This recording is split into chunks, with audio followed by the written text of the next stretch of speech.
À l'Institut français, en ce vendredi soir.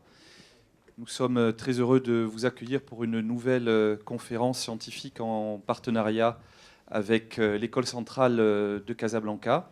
Et nous sommes très heureux d'accueillir Bruno Guiderdoni qui, après Étienne Klein, va poursuivre cette réflexion sous forme de vulgarisation. Enfin, en tout cas, moi je l'espère, parce que sinon je ne vais pas comprendre grand-chose.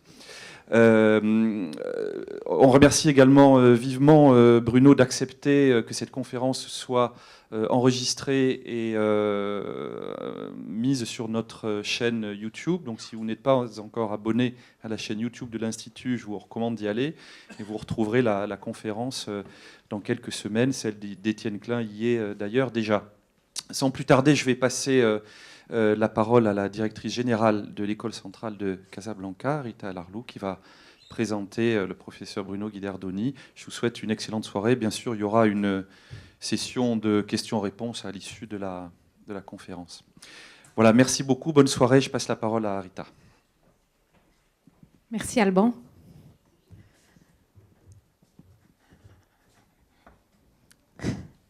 Mesdames et messieurs, bonsoir. Je suis ravie d'être là ce soir à double titre. D'abord en remerciant l'Institut français qui aujourd'hui accompagne l'École centrale Casablanca dans notre mission d'ouverture, de partage, de capacité à être capable d'inviter des nouveaux penseurs dans des mondes peut-être moins connus dans la société dans laquelle nous vivons, que ce soit dans le domaine des sciences, que ce soit dans le domaine de la philosophie, que ce soit dans le domaine des dialogues interculturels, interreligieux.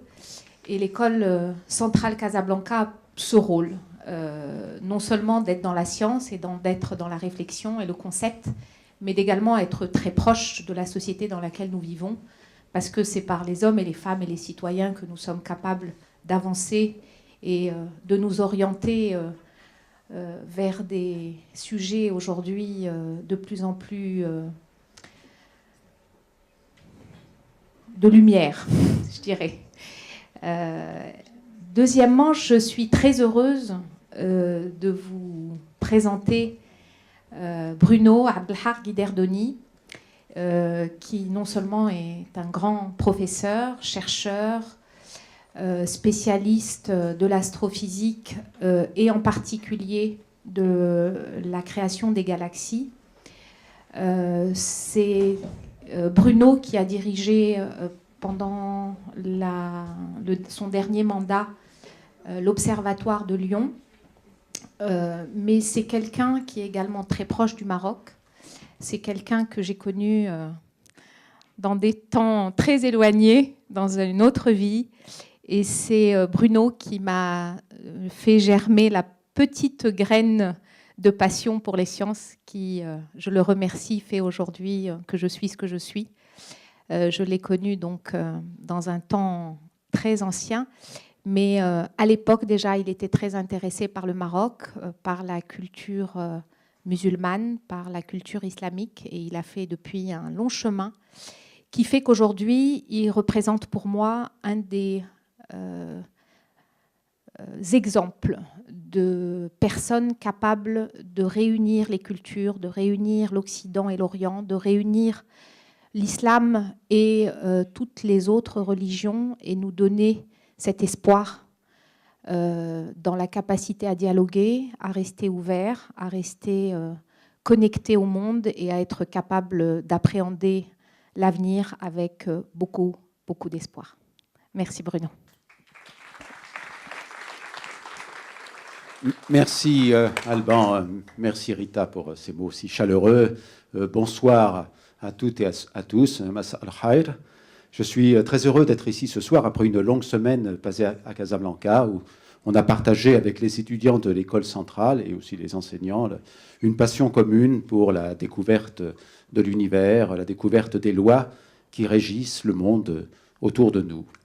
Alors, la conférence de ce soir va parler de ça, justement. Elle a peut-être un titre un peu ambitieux, hein, une brève histoire de l'univers.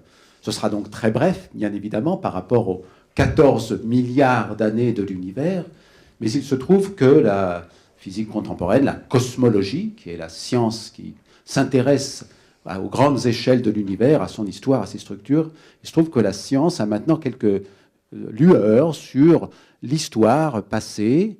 Et donc, je vais vous inviter ce soir à parcourir des milliards d'années et des milliards de kilomètres pour faire un tour dans quelques-unes des découvertes les plus récentes de l'astrophysique, de la cosmologie.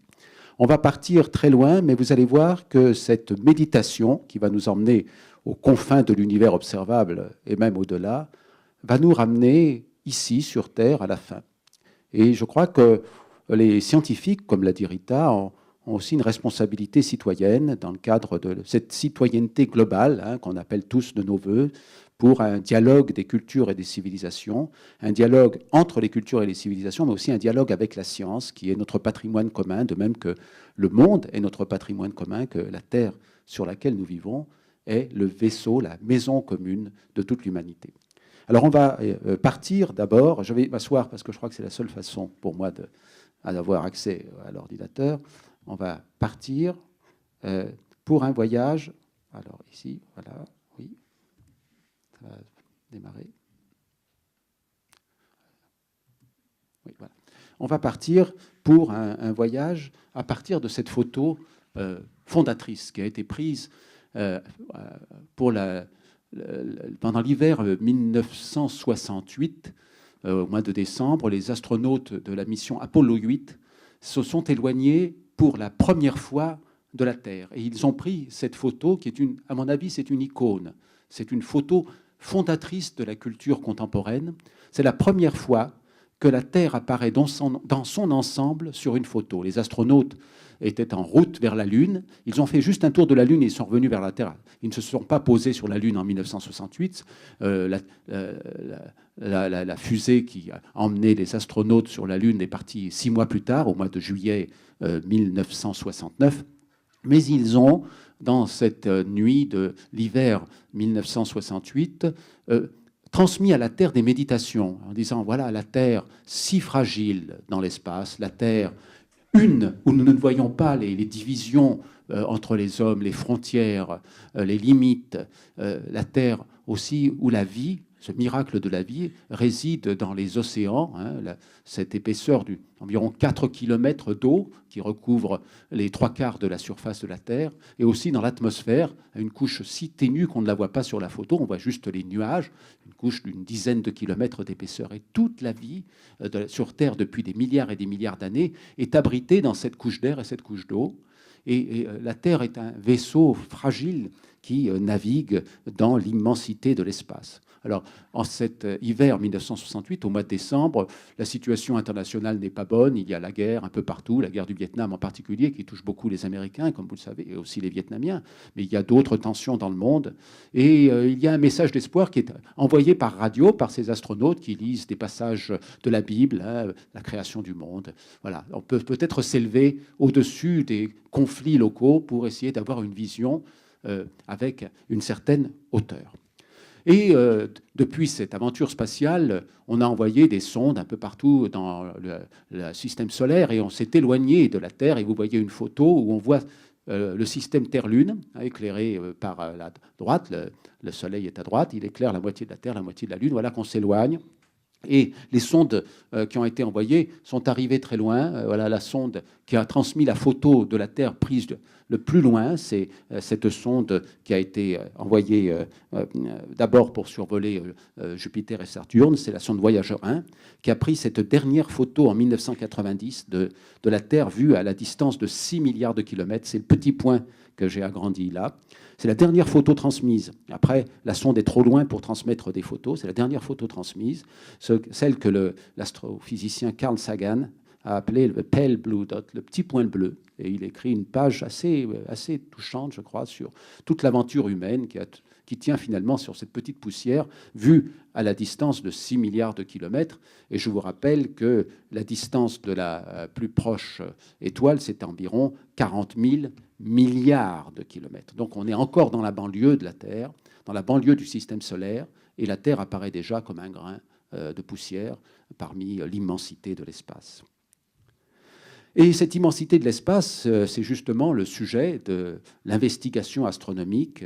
Et dès les premières observations avec les lunettes astronomiques, donc Galilée en 1610, on s'est interrogé sur la structure de l'univers dans son ensemble. Et Galilée a commencé à regarder la Voie lactée, qu'on voit sur cette photo, cette immense traînée laiteuse dans le ciel. Et il s'aperçoit qu'elle est constituée en fait de milliers d'étoiles. Il résout les étoiles avec sa petite lunette.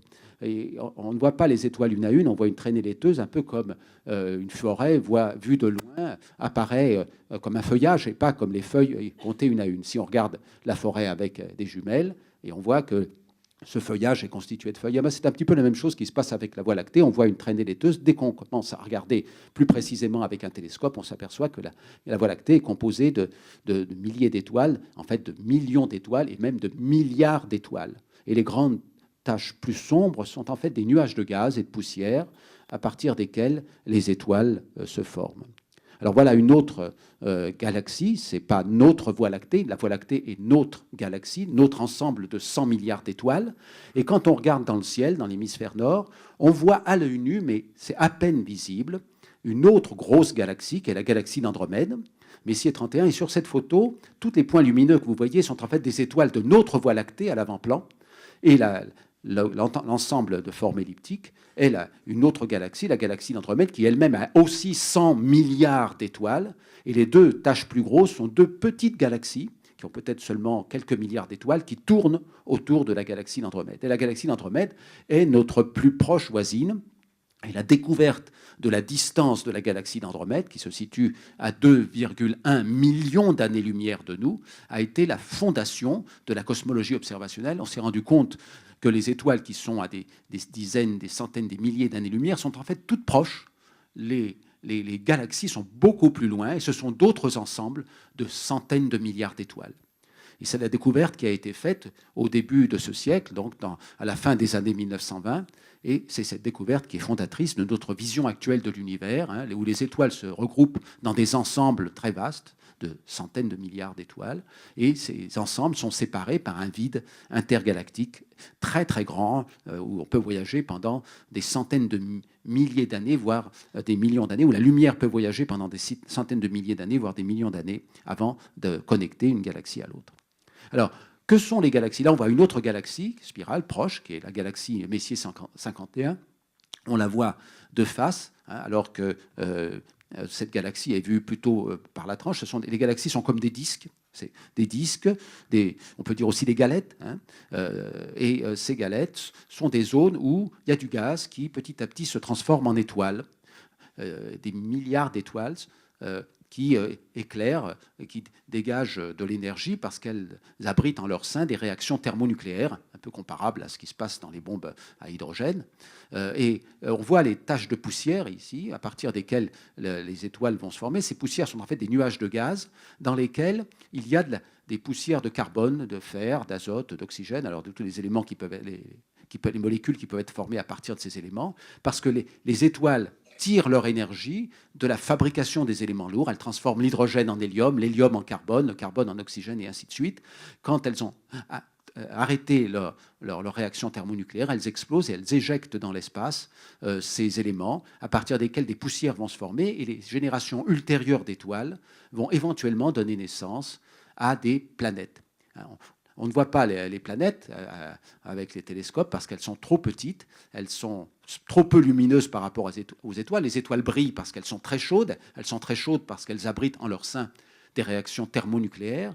Les planètes, elles, ne font que réfléchir la lumière des étoiles autour desquelles elles tournent. Donc, en voyant ces poussières dans les autres galaxies, on se dit peut-être que des étoiles se forment dans ces poussières, dans ces nuages de gaz et de poussière, mais il y a aussi des planètes qui peuvent peut-être se former. Et c'est une question qui a agité les astrophysiciens pendant des années et à laquelle nous avons maintenant un début de réponse. Alors ici, on voit un peu ce cycle, le gaz, poussière et étoiles, de la naissance à la mort des étoiles. Donc les étoiles se forment à partir du gaz et des poussières. Elles transforme le gaz d'hydrogène et d'hélium en gaz avec des éléments plus lourds. L'hydrogène se transforme en l'hélium se transforme en carbone, et ainsi de suite. Et puis, quand elles ont fini de consommer leur hydrogène, leur hélium, etc., elles explosent de façon plus ou moins violente. Donc, on voit à gauche une nébuleuse planétaire. Dans 5 milliards d'années, le Soleil finira comme ça. Donc, on voyait une petite étoile au centre qui est une naine blanche et une couche de gaz qui a été éjectée dans l'espace, et cette couche de gaz est enrichie donc en carbone, en oxygène, tous ces éléments qui vont peut-être contribuer à former davantage de poussière et peut-être des planètes à l'avenir. Et puis, il y a à droite une explosion plus violente qui peut donner naissance à une étoile à neutrons, voire à un trou noir. Et là, il y a encore d'autres éléments qui sont formés, comme par exemple le nickel, le fer, etc. Donc, les galaxies, ce sont des machines à transformer le gaz en éléments lourds et à fabriquer de l'énergie. Et ces éléments lourds, dans les générations ultérieures d'étoiles, vont pouvoir éventuellement se regrouper en petites poussières, puis en poussières plus grosses, puis en petits cailloux, puis en cailloux plus gros, jusqu'à donner naissance à des planètes.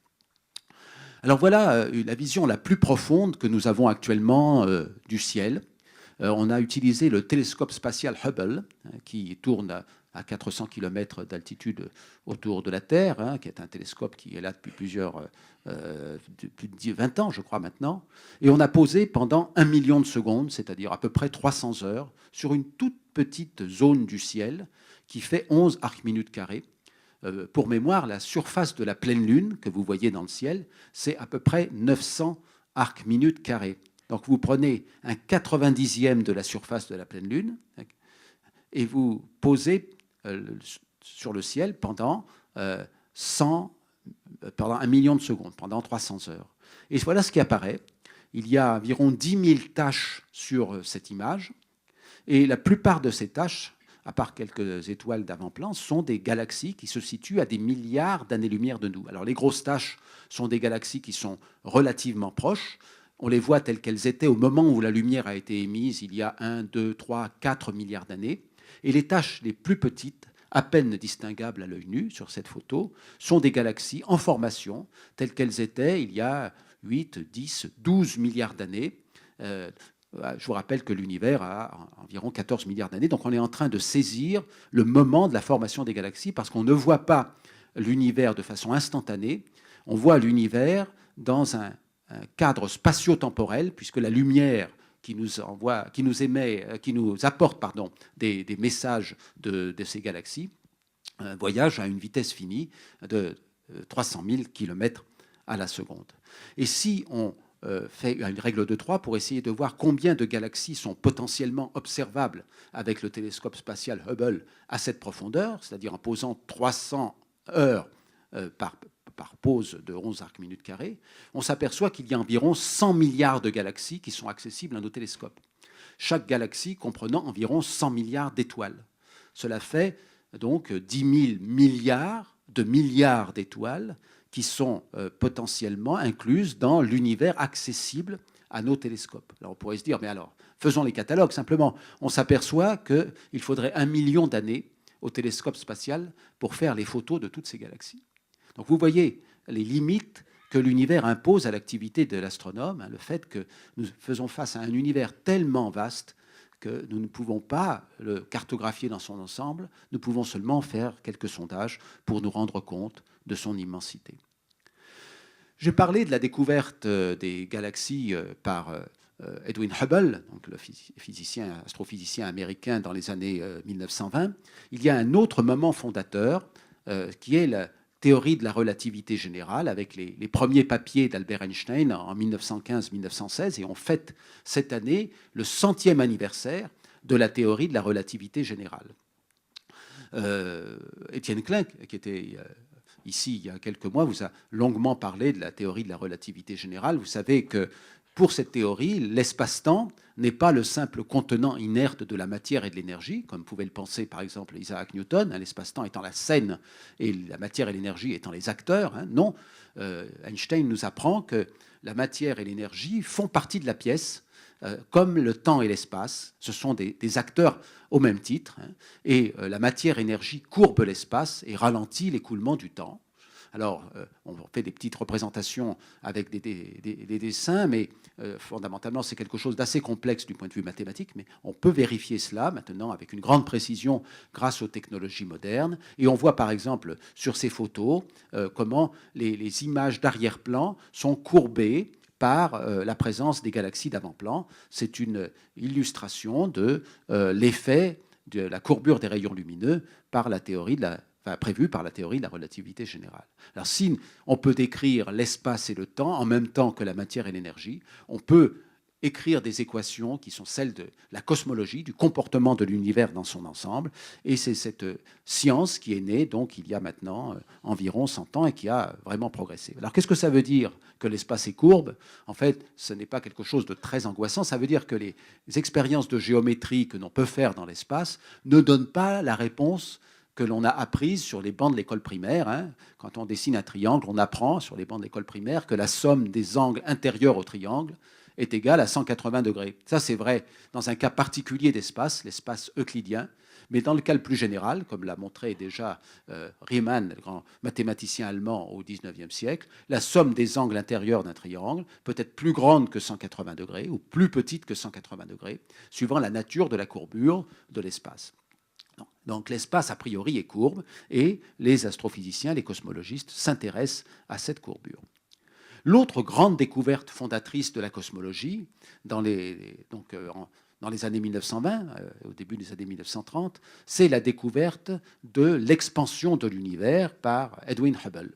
Aux États-Unis, Edwin Hubble mesure les distances des galaxies et il mesure également les vitesses d'éloignement des galaxies, avec un effet que vous connaissez tous, qui est l'effet Doppler. C'est un effet qui affecte toutes les ondes. Quand vous écoutez une onde sonore, si la source s'éloigne, l'onde sonore est plus grave. Si la source se rapproche, l'onde sonore que vous captez est plus aiguë. Tous les enfants connaissent cela. Quand ils jouent aux voitures, ils font le bruit de la voiture qui passe devant, avec le son qui devient d'abord plus aigu, puis ensuite plus grave. Ça fait... Et vous entendez avec l'oreille le changement de fréquence du son qui est lié au fait que la voiture venait vers vous d'abord, donc le son était plus aigu, vous paraissez plus aigu, et après, elle s'éloignait de vous et le son vous apparut plus grave. Tous les enfants font ça. Et ça vaut aussi pour la lumière. La lumière reçue d'un objet qui se rapproche de nous est plus aiguë, entre guillemets, c'est-à-dire plus bleue, et la lumière d'un objet qui s'éloigne, quand on la reçoit, elle est plus rouge, entre guillemets, c'est-à-dire plus grave. Et Edwin Hubble s'attend donc, en mesurant les vitesses des galaxies, en regardant les couleurs des galaxies, c'est ce qui est représenté sur le dessin en haut à droite, il s'attend à ce qu'il y ait autant de galaxies qui se rapprochent de nous que de galaxies qui s'éloignent de nous, statistiquement, en moyenne. Donc il devrait y avoir autant de galaxies avec une lumière plus aiguë, décalée vers le bleu, que de galaxies avec une lumière plus grave, décalée vers le rouge. Et il se rend compte que toutes les galaxies ont une lumière décalée vers le rouge. Qu'est-ce que ça signifie? Il y a un peu des hésitations, et puis on comprend enfin qu'il s'agit de l'expansion de l'univers. Toutes les galaxies semblent nous fuir, mais en fait, personne n'est le centre de l'expansion. Et là, j'ai représenté en bas un petit dessin. Voilà, la galaxie rose est l'observateur. Donc, elle voit la verte partir d'un côté et la bleue partir de l'autre. Mais vous voyez que si maintenant l'observateur est sur la galaxie verte, il va voir la galaxie rose partir et la galaxie d'un côté et la galaxie bleue partir encore plus vite de l'autre côté, parce que la galaxie bleue elle-même doit partir par rapport à la galaxie rose. Donc tout est relatif. Tous les endroits sont des centres d'expansion, et chaque galaxie voit toutes les autres galaxies s'éloigner d'elle, un peu comme une troupe d'enfants qu'on aurait dans la cour, et au sifflet du maître, tous les enfants s'éloignent les uns des autres. Et bien c'est ce qui est en train de se passer. Simplement, ce qui est dur à comprendre, et c'est un des défis de la vulgarisation, c'est qu'on n'est pas en train d'assister à l'explosion de la matière dans un espace préexistant. On n'est pas dans une situation où on aurait un gros amas de matière qui se serait mis à exploser il y a quelques milliards d'années, et à partir de cette matière en expansion, les galaxies se seraient formées. En fait, ce qui se passe, et ce que montrent Albert Einstein et les successeurs qui travaillent sur la cosmologie, c'est que c'est l'espace lui-même qui entre en expansion et qui entraîne la matière avec lui. Donc il faut imaginer un espace infini, mais où la densité est très concentrée, et cet espace, pour des raisons qu'on ne comprend pas bien, entre en expansion, la matière se dilue et forme les galaxies. Mais c'est l'expansion de l'espace qui entraîne la matière. Ce n'est pas la matière en explosion qui vient occuper un espace vide préexistant. Et voilà une représentation qu'on utilise parfois pour décrire l'expansion de l'univers. Alors c'est quelque chose de tout à fait trompeur, comme toutes les illustrations qu'on montre en cosmologie et souvent en science maintenant. Voilà, donc on décrit les 13,7 milliards d'années de l'expansion, de gauche à droite. On est au départ dans quelque chose de très dense, et puis en se dilatant, l'espace provoque une dilution de la matière. L'univers était très chaud, très dense dans le passé. Au fur et à mesure que l'espace se dilate, l'univers est moins chaud, moins dense, et donc les galaxies vont pouvoir se former, les nuages de gaz vont pouvoir s'effondrer sur eux-mêmes, alors que c'était un chaos au départ. Eh bien, il va y avoir un agencement avec la force de gravitation des galaxies, comme des nuages de gaz, qui vont ensuite se fragmenter pour former des étoiles, et puis peut-être des planètes. Alors, ce qui est remarquable dans ce modèle, qu'on appelle le modèle du Big Bang, c'est qu'il y a une singularité dans le modèle. Il y a 13,7 milliards d'années, toutes les quantités que traite le modèle deviennent infinies. C'est ce qu'on appelle le problème de la singularité mathématique. Étienne Klein a abordé ce problème et il vous a dit que c'est le modèle qui a des problèmes. C'est le modèle qui a ces quantités qui deviennent infinies et qui, évidemment, ne cessent d'être valables à cet instant. Parce que nous ne pouvons pas traiter de quantités infinies en science, enfin, ou pas aisément en tout cas. Et ce que signifie cette singularité, c'est que les lois de la physique telles que nous les connaissons actuellement ne sont plus valables. Et on sait que les lois que nous connaissons actuellement sont des lois limitées, qu'il y a une synthèse probable qui devra être faite, et cette synthèse n'est pas encore faite. En particulier, les deux grands domaines de la physique contemporaine, la relativité générale d'une part, et la mécanique quantique d'autre part, ces deux domaines ne sont pas compatibles l'un avec l'autre. Donc il y a des pistes actuellement pour essayer de les rendre compatibles, et nous avons besoin que ces deux domaines soient compatibles pour pouvoir décrire ce qui se passe juste au moment du Big Bang. Donc pour l'instant, nous sommes dans l'ignorance de la raison qui a provoqué cette expansion de l'espace. Nous n'avons pas la physique pour décrire cet instant zéro. Nous savons simplement qu'après l'instant zéro, nous avons eu cette expansion. Donc nous pouvons décrire de façon raisonnable ce qui se passe une fraction de seconde après l'hypothétique instant zéro, à peu près 10 moins 32 secondes après l'instant zéro. Donc là, on est vraiment très très près de l'instant zéro, mais ce n'est pas l'instant zéro, et ce qui se passe au niveau de l'instant zéro reste énigmatique. Mais il est bien clair pour tous les physiciens et les astrophysiciens que la physique faisant appel à des lois de conservation, il y avait nécessairement quelque chose avant le Big Bang. Il y avait un état antérieur de la matière, qu'on peut imaginer comme une sorte de chaos de particules élémentaires qui nous reste encore inconnu. Mais c'est cet état-là qui, pour des raisons que l'on aimerait bien déterminer, a donné naissance, a donné origine à l'expansion de l'univers que nous connaissons, avec un espace à 3 dimensions et un temps qui s'écoule dans une direction unique. Et ça, c'est quelque chose qu'on aimerait comprendre, mais pour l'instant, la physique contemporaine est incapable de décrire précisément ce qui se passe. Mais on sait qu'il va falloir faire des travaux pour approfondir notre connaissance du cosmos, dans la mesure où ce qui se passe dans l'univers est assez mystérieux. Normalement, après le Big Bang, il y a une poussée qui est donnée à la matière qui s'éloigne, donc tout s'éloigne. Toutes les galaxies et tous les atomes s'éloignent les uns des autres.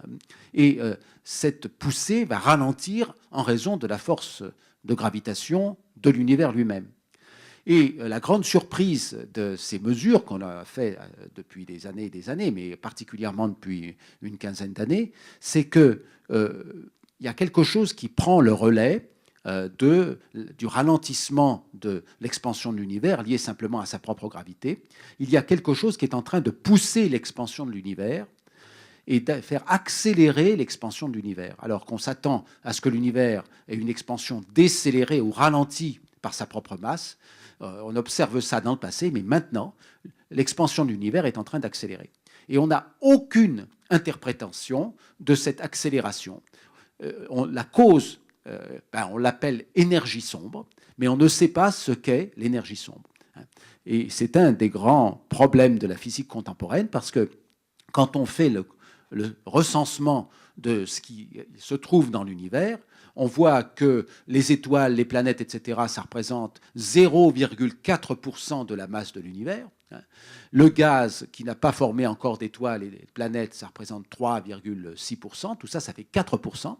Et ça, c'est la matière normale, la matière telle que nous la connaissons, composée des particules élémentaires du modèle standard. Alors là, je vais représenter un cartoon avec des particules qui ont des têtes très bizarres, mais comme on ne sait pas ce que sont les particules, et sûrement pas des petites billes dures, autant faire une représentation qui soit amusante. Donc voilà les particules du modèle élémentaire, ça c'est la matière normale qui nous constitue, les quarks, les électrons, on voit aussi des neutrinos, on voit des muons, etc. Et puis il y a des particules qui sont responsables de l'interaction entre les atomes.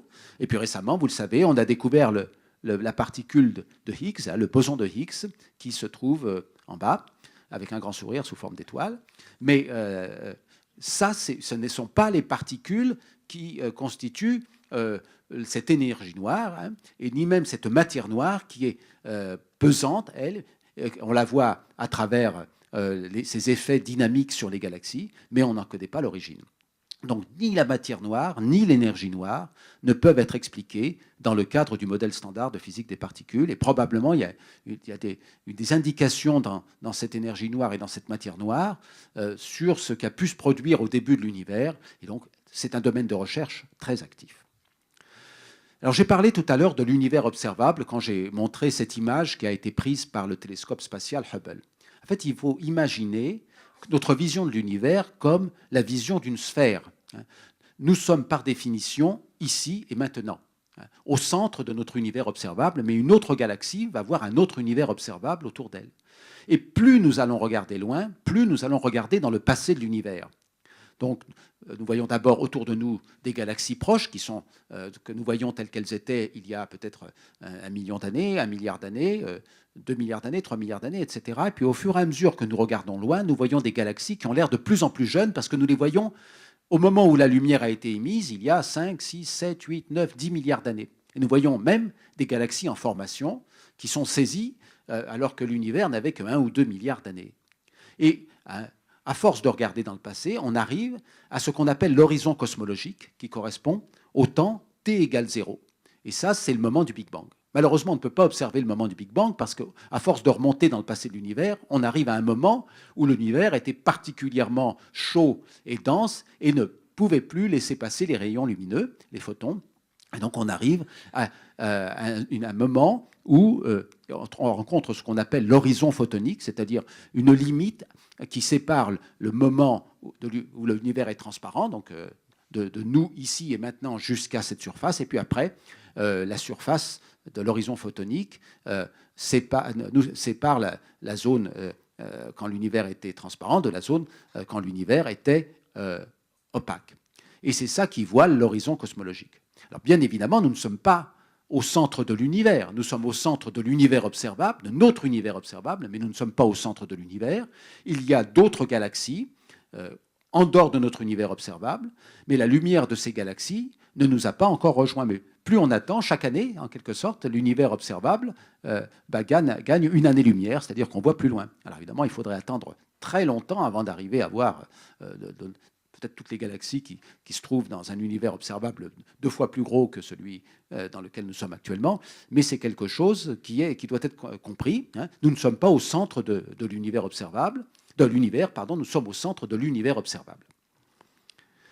Alors on a cartographié cette surface en rouge, là, l'horizon photonique, c'est une surface qui nous entoure sur tout le ciel, et cette cartographie a été faite par le satellite COBE dans les années 90, puis plus tard par d'autres satellites, récemment par le satellite WMAP et le satellite Planck envoyé par l'Europe. Et ce qui est très intéressant, c'est une carte de tout le ciel qu'on a en projection de Haithoff, comme si c'était une carte de la Terre. On peut faire une carte d'un seul bloc comme ça. Là, c'est une carte du ciel. Et on voit des zones plus chaudes et des zones plus froides. Et en fait, ce qui est en train de se dessiner là, sur cette surface, ce sont les galaxies qui sont déjà en formation. Cette surface est celle des photons qui ont été émis, de la lumière qui a été émise au moment où l'univers est devenu transparent, c'est 380 000 ans après le Big Bang. Et on voit déjà les galaxies en formation, et ces fluctuations sont très légères. Elles sont d'une partie pour 100 000, donc il y a des zones un peu plus denses, des zones un peu moins denses. Simplement, comme la gravitation est toujours attractive, les zones un peu plus denses vont se concentrer pour former des galaxies, et les zones un peu moins denses vont former des vides.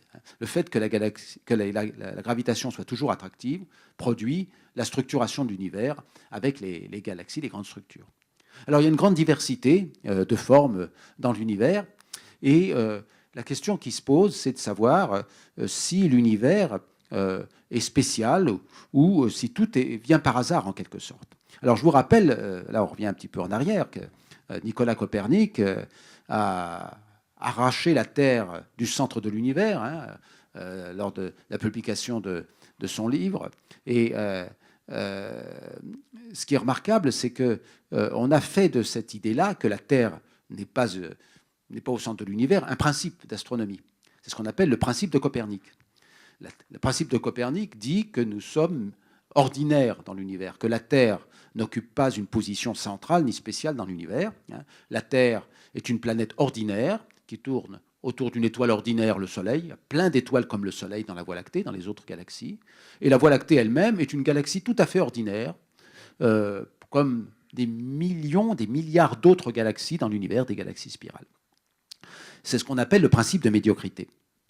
Mais ce principe de médiocrité a été un peu battu en brèche par des travaux récents, et en particulier par ce qu'on appelle le principe anthropique. Que dit le principe anthropique ? Il dit que nous devons nous méfier d'une application trop systématique du principe de Copernic, parce que c'est bien évident que nous ne vivons pas dans une zone vraiment au hasard de l'univers. On n'aurait pas pu vivre, par exemple, si notre Terre tournait autour d'une étoile très massive, comme celle que nous observons dans notre voisinage. Une étoile de 100 fois la masse du Soleil ne dure que 3 millions d'années. Alors c'est un peu bref pour que la vie puisse apparaître. Et donc c'est bien attendu, d'un certain point de vue, qu'on tourne autour d'une étoile qui a une durée de vie très très longue. Il y a 4,5 milliards d'années que le Soleil est là, que la Terre est là. Et c'est ça qui permet à la vie, qui a permis à la vie de se développer lentement sur Terre. Mais le principe anthropique faible que je viens d'énoncer se prolonge même par un principe anthropique fort. C'est-à-dire qu'il faut même réfléchir au fait que l'univers a peut-être les propriétés globales qui permettent notre existence en tant qu'observateur. Alors comment illustrer ça ? Par exemple, la distance que nous avons au Soleil, cette distance est juste la bonne distance qui permet l'existence de l'eau à l'état liquide. Si l'on est plus proche du Soleil, il n'y a que de la vapeur d'eau. Si on est plus loin, que de la glace. Sur Terre, l'eau peut exister sous les 3 états. Sous l'état de glace, sous l'état liquide et sous l'état gazeux. Or, l'existence d'eau à l'état liquide semble être un prérequis pour l'apparition de la vie. Les molécules élémentaires, les acides aminés, les sucres, etc., qui vont être les briques de base de la vie, ont bien besoin de se rencontrer pour former des molécules plus compliquées. Et on aimerait bien avoir un liquide pour ça. Et il se trouve que la molécule d'eau, H2O, est la molécule la plus abondante dans l'univers, puisque l'hydrogène est l'élément le plus abondant. Après, on a l'hélium. L'hélium ne forme pas de molécules. Et après, on a l'oxygène. Donc, c'est bien l'hydrogène et l'oxygène qui vont faire la molécule la plus abondante. Après, l'hydrogène moléculaire, peut-être. Et ça permet l'existence de l'eau. Et il faudrait que l'eau soit à l'état liquide pour que la vie puisse apparaître. Donc, on est juste à la bonne distance, 150 millions de kilomètres. On serait un peu plus près, un peu plus loin. Il n'y aurait pas d'eau à l'état liquide. Il y aurait seulement de la vapeur d'eau comme sur Vénus, ou seulement de la glace d'eau comme sur Mars. Donc ça, on est dans le système solaire à une position tout à fait particulière par rapport au Soleil. Mais il y a d'autres choses très surprenantes dans l'univers, par exemple le fait que dans les étoiles, le noyau de carbone puisse se former. Normalement, si l'on regardait les relations de réaction nucléaire, le carbone ne devrait pas se former. Le carbone, c'est la brique de base de la vie. J'ai parlé de l'eau tout à l'heure. Un autre élément qui paraît important, c'est le carbone. Pourquoi le carbone est-il la brique de base de la vie ? Parce que c'est comme un jeu de Lego, et le carbone a 4 crochets. Il est capable de former des molécules très compliquées. Et la vie est justement constitués de molécules très compliquées, que ce soit les protéines qui nous constituent, les lipides qui constituent les membranes de nos cellules, etc. Ou bien sûr l'ADN, le code génétique. À ce moment-là, si le carbone n'existe pas, il semble que la vie ait du mal à apparaître. Mais le carbone est possible dans l'univers en raison d'une coïncidence entre des masses de noyaux d'atomes. Il aurait dû ne jamais apparaître, et il est apparu, à raison d'une coïncidence fortuite qui est liée au fait que les lois de la physique, les lois de la physique nucléaire, sont exactement réglées à 1% pour que l'atome de carbone 12, qui est l'atome de carbone le plus abondant, puisse apparaître. Donc ça, c'est quelque chose d'énigmatique, parce qu'on n'est pas dans une position un peu particulière. Ce sont les lois même de la physique qui rendent possible l'existence du carbone. Et donc, si les lois étaient très légèrement différentes, le carbone n'aurait pas pu exister et sans doute la vie n'aurait-elle pas émergé. Alors, c'est un domaine sur lequel les gens travaillent. Je vous montre un petit livre qui a été écrit par Lord Martin Rees, qui est l'un des plus grands astronomes et cosmologistes contemporains. Ça s'appelle Juste 6 nombres. Et Martin Rees, dans ce livre, explique comment la cosmologie comprend maintenant que les propriétés à grande échelle de l'univers, et en particulier sa capacité à héberger la complexité, ça veut dire à donner naissance à des galaxies, à des étoiles, à des planètes, comment ces propriétés sont en fait le résultat de 6 nombres qui ont l'air d'avoir été tirés au hasard et qui ont juste les bonnes propriétés qui permettent notre existence en tant qu'observateur. C'est un peu technique, mais juste le fait que nous ayons 3 dimensions dans l'espace a des conséquences sur la stabilité des noyaux d'atomes ou sur la stabilité des orbites planétaires. De même, l'intensité de la liaison interne des noyaux d'atomes règle de façon très très fine l'existence des étoiles. Si le nombre epsilon, là, qui est marqué en bas à gauche, était légèrement différent, il n'y aurait pas d'étoiles, où les étoiles exploseraient très vite et ne permettraient pas à la vie d'apparaître sur des planètes, parce qu'il faut sans doute un certain temps pour que la vie puisse apparaître. Donc toutes ces constantes sont extrêmement énigmatiques et il faut expliquer ce qu'on appelle cet ajustement fin des constantes. Pourquoi l'univers a-t-il juste les propriétés qui permettent notre apparition en tant qu'observateur à travers toute la chaîne de l'évolution cosmique, que sont la formation des galaxies, la formation des étoiles, la formation des planètes. D'où cela vient-il ? Alors il y a 3 grands types d'explications philosophiques. Le dossier scientifique est très solide. Ce qui est moins clair, c'est le dossier philosophique. Il y a une position qu'on pourrait appeler agnostique. Cet ajustement fin est juste comme ça. Après tout, qui sommes-nous pour prétendre comprendre les lois de la physique, les lois de l'univers ? Et puis, il y a toute une famille d'explications de nature finaliste, avec l'idée qu'il y a peut-être quelque chose qui agit sur la matière pour rendre possible l'existence des observateurs. Alors ça peut être ce qu'on appelle le panthéisme, la matière a tendance naturellement à s'organiser, ou bien sûr ça peut être une interprétation de nature théiste, comme celle qui prévaut dans les religions monothéistes, le judaïsme, le christianisme et l'islam, où pour ces religions il y a une intelligence qui a donné naissance au monde, qui a créé le monde. Et puis il y a une 3e famille d'explications dont on va parler maintenant, qui est suggérée par les découvertes de physique, en particulier l'exploration pour aller au-delà du modèle standard de la physique des particules, et expliquer la matière noire, l'énergie noire, l'unification de la relativité générale avec la mécanique quantique. Et cette explication, c'est la possibilité que notre morceau d'univers soit en fait une réalisation d'une sorte de loterie cosmique qui explore un vaste domaine de possibilités. Donc on pourrait imaginer qu'il y a des lois physiques fondamentales qui ne sont pas celles que nous connaissons actuellement. Nos lois à nous, là, dans notre univers, sont des lois dérivées qui sont tirées au hasard à partir des lois physiques fondamentales. Alors les lois physiques fondamentales, on aimerait bien les connaître, peut-être qu'on les connaîtra un jour, mais ces lois physiques fondamentales donnent naissance, avec des processus aléatoires, aux constantes de la physique telles que nous les observons actuellement. Donc ce n'est pas étonnant, disent les défenseurs de cette explication, que nous observons des propriétés qui rendent possible notre existence. Nous sommes dans la bonne zone, mais il y a plein d'autres zones où les constantes de la physique ont d'autres valeurs, et donc elles sont stériles en quelque sorte, elles ne permettent pas ni l'apparition des galaxies, ni l'apparition des étoiles, ni l'apparition des planètes. Alors, est-ce possible ? Eh bien, on ne sait pas. Les recherches actuelles en physique fondamentale vont dans différentes directions, mais il y a ce qu'on appelle la théorie des supercordes, qui est très à la mode. C'est une des grandes explications possibles de l'unification de la relativité générale et de la physique quantique. Et cette théorie des supercordes suppose un espace-temps à 10 dimensions. Et donc, comme on a un espace-temps à 4 dimensions, il faut compactifier 6 dimensions. Alors, il y a des représentations mathématiques de la façon dont la compactification se fait, c'est-à-dire que 6 des dimensions deviennent très petites, et on fait actuellement des expériences de laboratoire pour voir s'il y a des effets qu'on pourrait détecter, des dimensions cachées.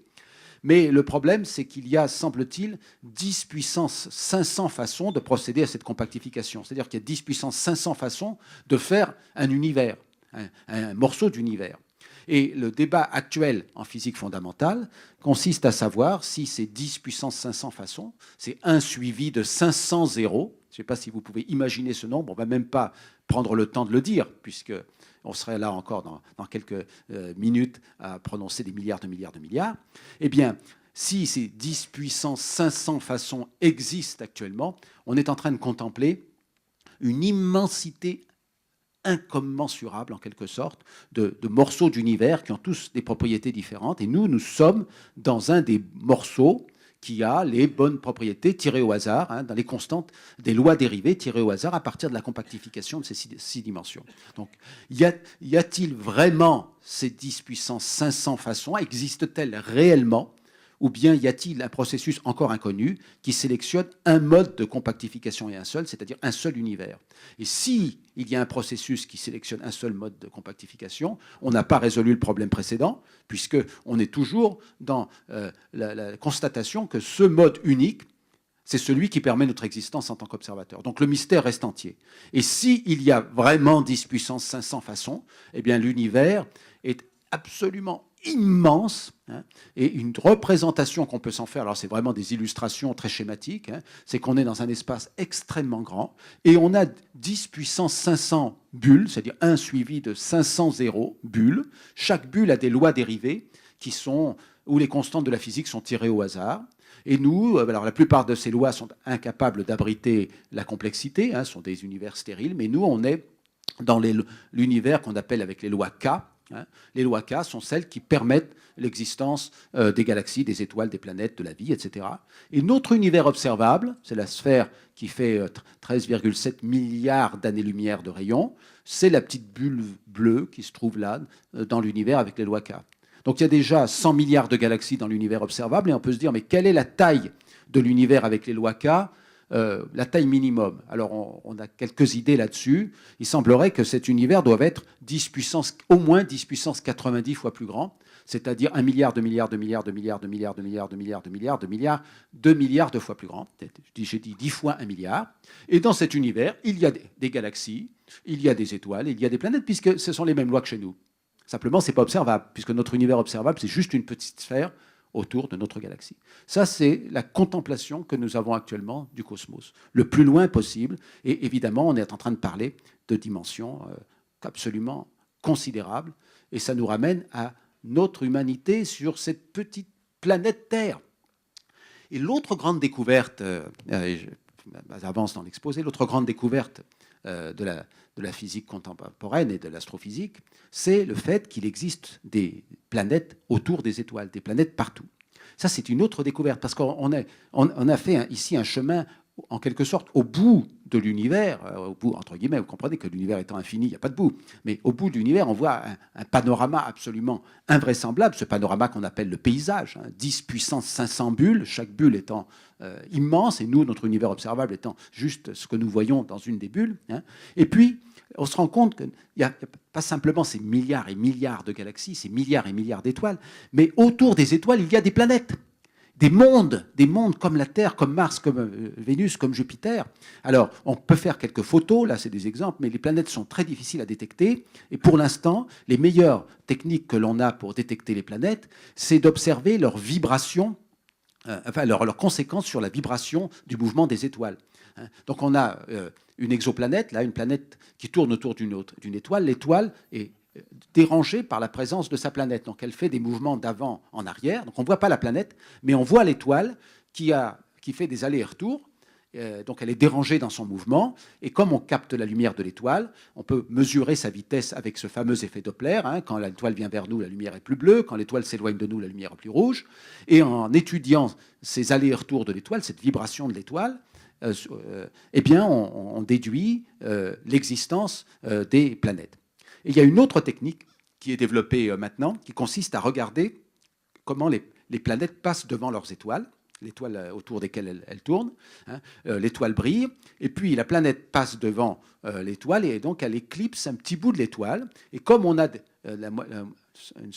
les techniques pour mesurer avec précision la luminosité des étoiles, on s'aperçoit que la luminosité baisse légèrement.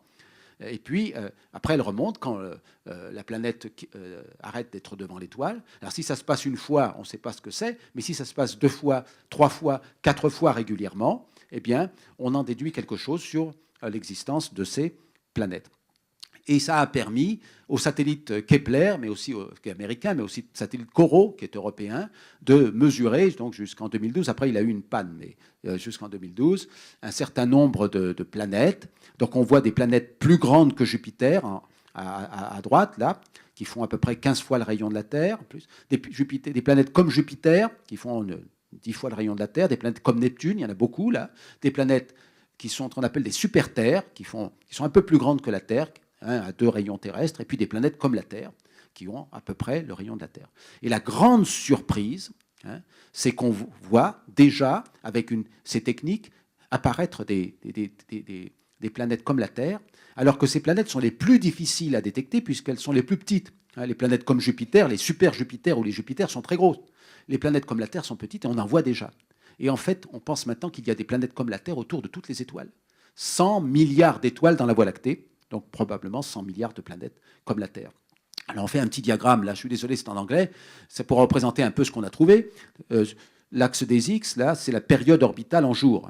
La Terre a comme période orbitale 365 jours. Et puis on met sur l'axe des Y, vers le haut, la taille relative à la Terre. Donc 1, c'est comme une Terre, 4, c'est comme Neptune, 10, c'est comme Jupiter. Et on voit tous ces points, ce sont ça représente des planètes qu'on a trouvées. Donc évidemment, les planètes petites et avec des grandes périodes orbitales, elles sont difficiles à trouver. Donc quelque chose qui ressemble vraiment à la Terre, avec un rayon terrestre et 365 jours de période orbitale, on n'a pas encore trouvé, mais on trouve des planètes qui ont la masse de la Terre, qui ont la taille de la Terre, et on en trouve beaucoup.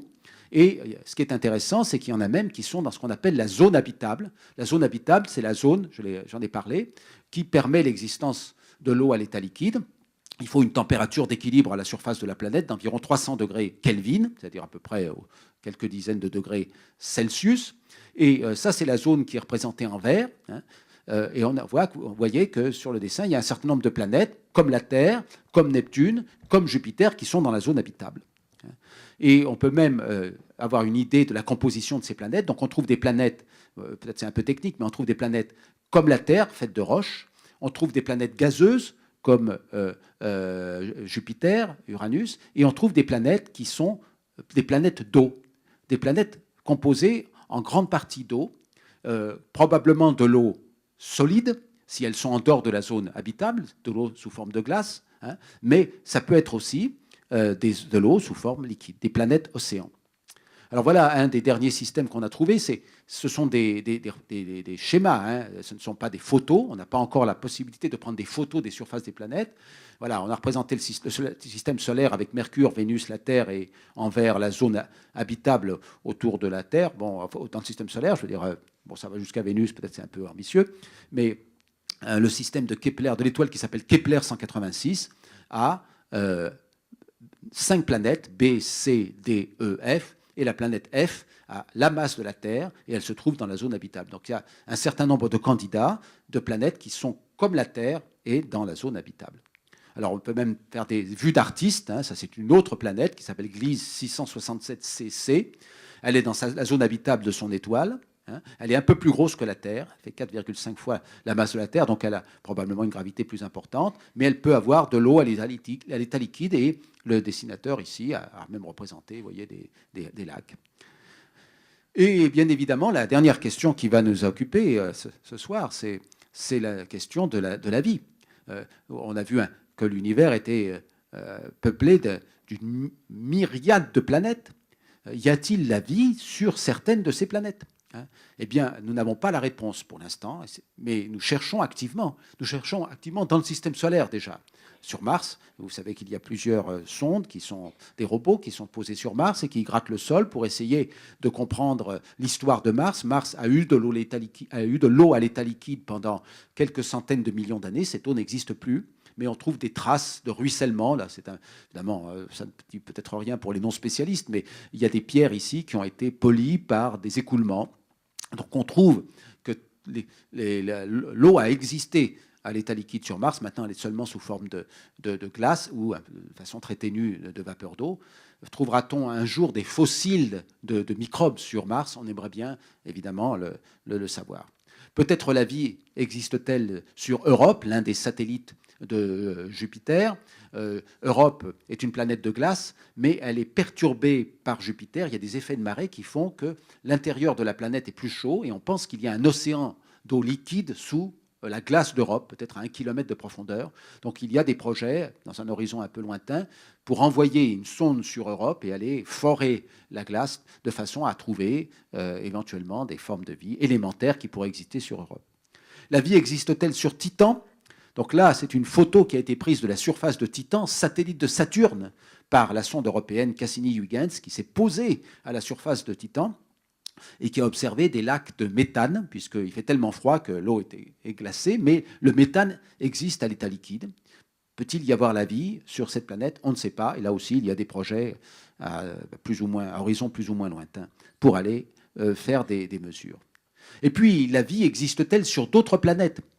Comment aller investiguer les autres planètes qui sont si loin, si difficiles à détecter? Alors, il y a peut-être des solutions. Bon, là aussi, c'est des transparents un peu techniques. En fait, l'existence de l'eau, de la vapeur d'eau dans l'atmosphère de la Terre, l'existence de la molécule de dioxygène, de la molécule d'ozone, sont des traces de l'existence de la vie sur Terre. Si la vie cessait sur Terre, la molécule de dioxygène se recombinerait dans les roches, rouillerait les roches en 1 million d'années, et il n'y aurait plus d'oxygène dans l'atmosphère.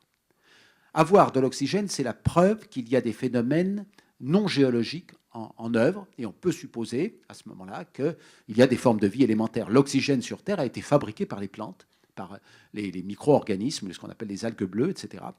Et il continue d'être fabriqué par les plantes, comme vous le savez, par la photosynthèse qui absorbe le gaz carbonique, qui fabrique des sucres et de l'oxygène. Et on pense même qu'on pourrait être capable de détecter dans le spectre donc la lumière des planètes autour des étoiles proches, les traces de la signature caractéristique de la chlorophylle, qui est donc la molécule responsable de la photosynthèse. C'est ce qu'on appelle le vegetation red edge, ici sur le diagramme. On n'est pas encore en état technique d'aller regarder les atmosphères des planètes, des exoplanètes les plus proches, donc qui tournent autour d'étoiles proches. Mais dans 2 ans, le James Webb Space Telescope sera lancé par la NASA à une distance de 1 million de kilomètres de la Terre. Et il a un miroir de 6,5 mètres de diamètre, donc il sera beaucoup plus puissant que le télescope spatial Hubble. Il va aller regarder quelques étoiles proches. Et il espère trouver sur les planètes qui sont autour de ces étoiles proches, il espère trouver peut-être des signatures de la vie, ce qu'on appelle les biosignatures ou les biomarqueurs. Et puis l'Europe a décidé de construire le télescope extrêmement large, 39 mètres de diamètre, au Chili, sur le plateau d'Antofagasta, près d'Antofagasta, près d'Antofagasta. Et ce télescope extrêmement puissant, qui sera le télescope le plus puissant du monde, sera capable de regarder aussi des spectres de planètes et peut-être de détecter la vie. Si l'on détecte la vie élémentaire dans une planète à côté de nous, ça veut dire que la vie est partout dans l'univers. Et évidemment, on se pose la question de l'origine de la vie sur Terre. La vie est apparue il y a sans doute 3,5 milliards d'années sur Terre, peut-être 3,8 milliards d'années. La Terre a 4,5 milliards d'années, mais elle a été bombardée pendant ces premières centaines de millions d'années par des astéroïdes qui ont rendu sans doute la vie impossible. Après, très rapidement, la vie est apparue. On trouve ce qu'on appelle des stromatolites, c'est-à-dire des fossiles de bactéries qui sont très vieux. Et il y a un débat pour savoir quelle est l'origine de la vie sur Terre, si la vie est apparue à la surface de la Terre, dans le sous-sol, dans les océans, autour des sources chaudes, etc. Donc ça, c'est un grand débat. On ne sait pas comment la vie est apparue. Les mécanismes biologiques du début de la vie sont encore énigmatiques. Et on aimerait bien savoir, évidemment, si la vie est apparue sur une autre planète, ça veut dire que la vie apparaît facilement. Et c'est tout un débat actuellement qui est mené. Et on pourrait évidemment se poser la question de savoir si, une fois que les microbes apparaissent, la vie développée apparaît. Et sur Terre, la vie développée, c'est-à-dire les animaux, les plantes, cette vie développée est relativement récente. Elle est apparue il y a 540 millions d'années, 550 millions d'années, à la fin du précambrien, au début du cambrien. C'est ce qu'on appelle l'explosion du cambrien, où toutes les formes de vie que nous connaissons actuellement, les animaux, les plantes, sont apparues. Les ancêtres des formes de vie que nous connaissons actuellement. Pendant des millions d'années, la vie a été essentiellement constituée d'organismes élémentaires. Et la question qui se pose, c'est de savoir si ça peut se produire sur une autre planète. Il y a, vous savez, la théorie de l'évolution. L'évolution se fait au hasard. Mais il y a des gens qui disent que certaines solutions sont trouvées par l'évolution, et ces solutions sont tellement performantes que l'évolution, qui procède au hasard, ne peut pas ne pas les trouver. C'est par exemple le cas de l'œil. C'est tellement performant d'avoir un œil qu'un certain nombre d'espèces animales ont inventé l'œil au cours de l'évolution de façon indépendante. Je parle de l'œil caméra, c'est-à-dire de l'œil que nous avons, nous, un œil caméra, c'est-à-dire un petit appareil photo. Nous avons 2 petits appareils photo qui sont nos yeux. Il y a des araignées qui ont des yeux caméra. Celle de gauche en a même 4. Il y a des pieuvres qui ont des yeux caméra, des escargots. Il y a même des méduses qui ont des yeux caméra. Ces méduses n'ont pas de cerveau, elles ont quand même des yeux. Bien sûr, les oiseaux ont des yeux, les mammifères ont des yeux, et les yeux ont été inventés par l'évolution de façon indépendante dans différentes lignées animales, et c'est le même type d'œil qui a été inventé. C'est ce qu'on appelle l'évolution convergente. Et les gens qui travaillent là-dessus, qui sont évidemment des darwiniens, mais qui travaillent sur certains aspects de l'évolution, disent que ces solutions qui sont très performantes vont probablement amener la vie qui pourrait apparaître sur Terre vers des formes animales qui pourraient ressembler aux formes que nous connaissons actuellement. Si vous avez vu Avatar, Avatar, ce film de science-fiction de James Cameron, montre un univers qui est différent d'une autre, enfin une planète qui est différente d'une autre, mais qui nous ressemble un peu aux nôtres. Il y a des animaux qui ressemblent aux chevaux, il y a des animaux qui ressemblent aux lions, et il y a aussi des êtres qui ressemblent aux êtres humains. Parce que les mêmes lois produisent les mêmes effets, et des solutions sont très avantageuses pour l'évolution, et ces solutions sont conservées. Donc on en est là, on sait que sur Terre, la vie multicellulaire est apparue au moins 2 fois. Il y a 2,1 milliards d'années, il y a une forme de vie multicellulaire qui est apparue, dont on ne sait pas grand-chose. Là, on voit des fossiles, des photos de fossiles. Elle a disparu, et puis de nouveau, elle est apparue il y a 544 millions d'années. Ça veut dire que la vie multicellulaire peut apparaître de façon déconnectée. Et la dernière question, qui va nous occuper pendant 5 minutes pour terminer, c'est de savoir si cette évolution de la vie sur les autres planètes s'est poursuivie vers l'apparition de formes de vie intelligentes, comme l'Homo sapiens, qui existe sur Terre depuis environ 200 000 ans, voire de formes de vie technologiquement développées, comme notre humanité depuis quelques décennies, depuis 100 ans, depuis qu'il y a des moteurs, depuis qu'il y a l'électricité, depuis qu'il y a la radio, etc. Et vous savez que depuis les années 60, il y a un programme très ambitieux qui a été lancé par la NASA et qui maintenant est financé par des partenaires privés, qui s'appelle SETI, qui s'appelle Search for Extraterrestrial Intelligence, recherche pour l'intelligence extraterrestre, qui est un projet donc financé par des mécènes, mais qui est en contact avec la NASA régulièrement, qui utilise des instruments d'astronomie pour écouter des ondes radio qui seraient émises par une hypothétique intelligence extraterrestre. Nous savons que nous émettons des ondes radio malgré nous, des ondes de télévision surtout. Depuis l'émergence de la télévision à la fin de la Deuxième Guerre mondiale, il y a 70 ans environ, la Terre est devenue extrêmement brillante dans certaines longueurs d'onde qui correspondent aux longueurs d'onde des émissions de télévision, des stations de télévision. Si des extraterrestres hypothétiques situés sur une planète pas trop loin de nous avaient des antennes, comme celle qui est représentée ici sur la photo, ils capteraient immédiatement dans le ciel une source ultra lumineuse, beaucoup plus lumineuse que le Soleil, dans certaines longueurs d'onde, et ils sauraient que cette source est artificielle parce qu'elle est pulsée. En fait, quand la Terre tourne, elle envoie les différentes chaînes de télévision. Donc les extraterrestres capteraient déjà d'abord les chaînes européennes, africaines, puis ensuite les chaînes américaines, puis après les chaînes japonaises, et ainsi de suite. Et ça tournerait. Donc ils pourraient savoir plein de choses de nous avant même de déchiffrer les messages. Évidemment, ils seraient peut-être un petit peu consternés par le contenu de la télévision. Mais ça, c'est une autre question. Alors, résultat des courses depuis plus de 50 ans, c'est ce qu'on appelle le silence de l'univers. Il n'y a pas de signal artificiel. Qu'est-ce que ça signifie? Alors, on améliore les technologies, on améliore la statistique, et c'est toujours le grand silence. Bien évidemment, l'absence de preuve n'est pas la preuve de l'absence. Peut-être que demain, on lira dans les journaux qu'il y a un signal extraterrestre qui a été capté, qu'on a entendu, salut, comment ça va? Mais jusqu'à présent, il n'y a rien. Alors, où sont-ils?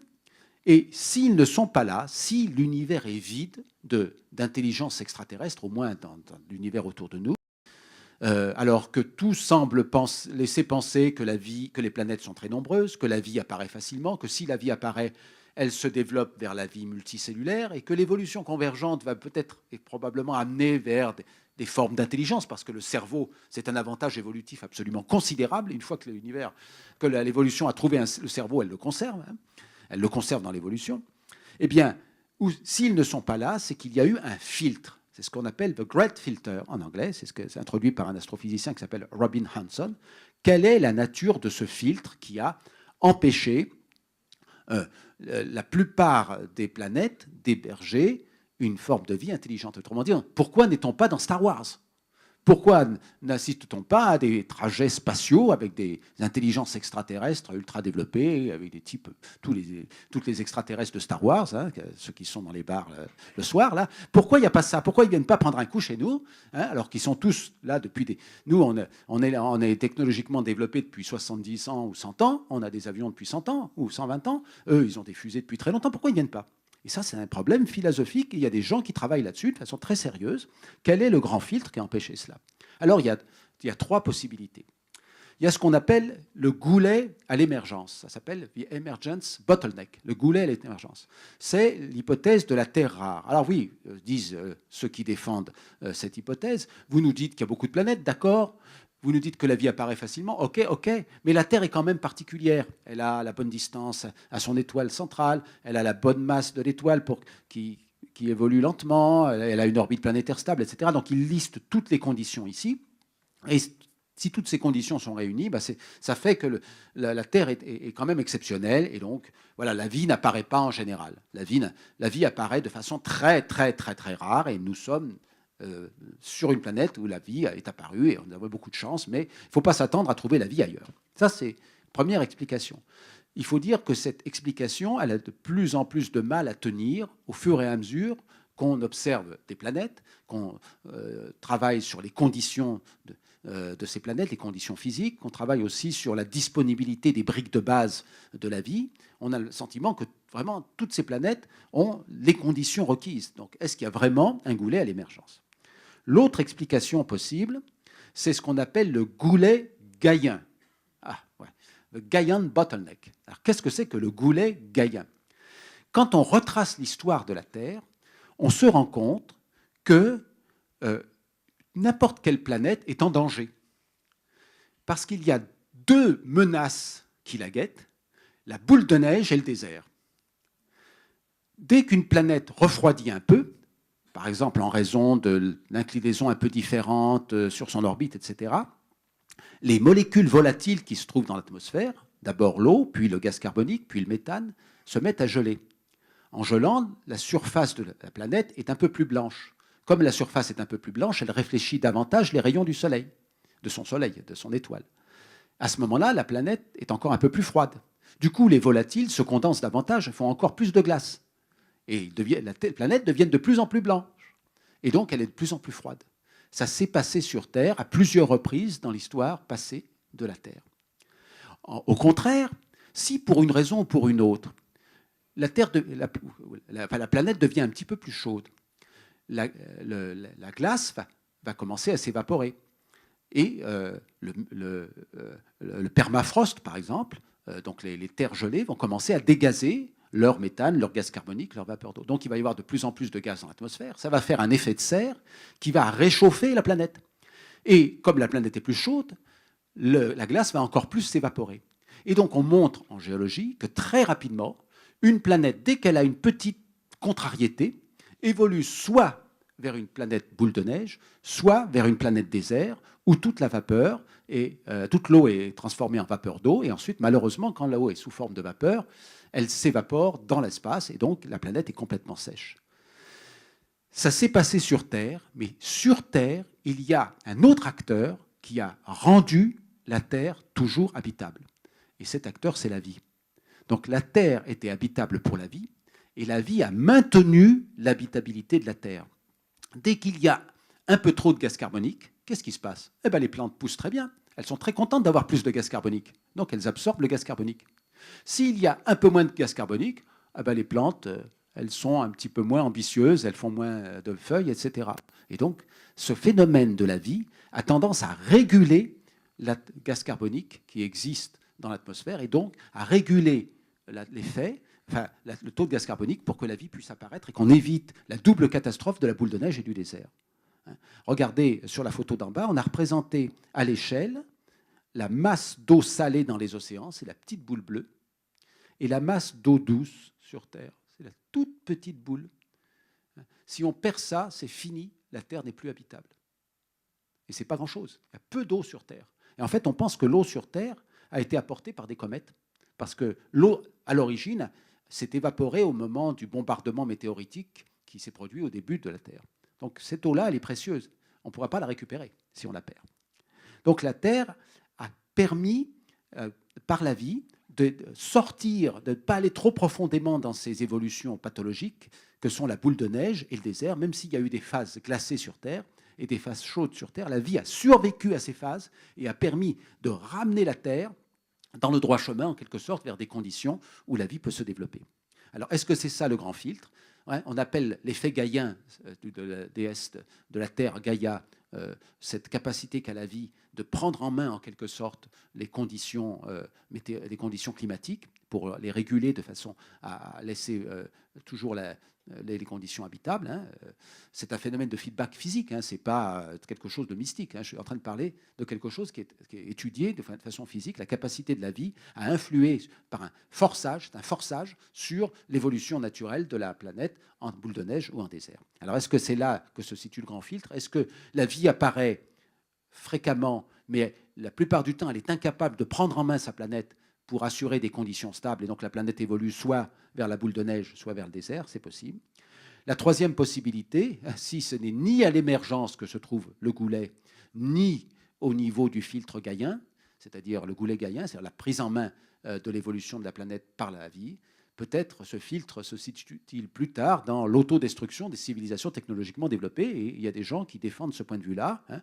Voilà, des choses qui s'écrivent dans les revues de geeks américains. Hein. Est-ce qu'une galaxie remplie de planètes habitables signifie que l'humanité est condamnée? On dit, mais quel est le rapport? Hein? Une galaxie remplie de planètes habitables, est-ce que ça signifie que l'humanité est condamnée? Si on fait tout ce travail de raisonnement, qui est tout à fait sérieux, c'est publié dans des revues scientifiques, hein, on n'est pas dans des spéculations complètement folles, eh bien, effectivement, le grand filtre est peut-être devant nous, le grand filtre qui empêche les civilisations technologiquement développées de conquérir l'espace et de fabriquer des fusées à la Star Wars. Alors, on fait ces réflexions au moment où, justement, on est en train de renvoyer dans l'atmosphère tout le gaz carbonique qui avait été stocké par les plantes et qui se trouve maintenant sous forme de charbon et de pétrole.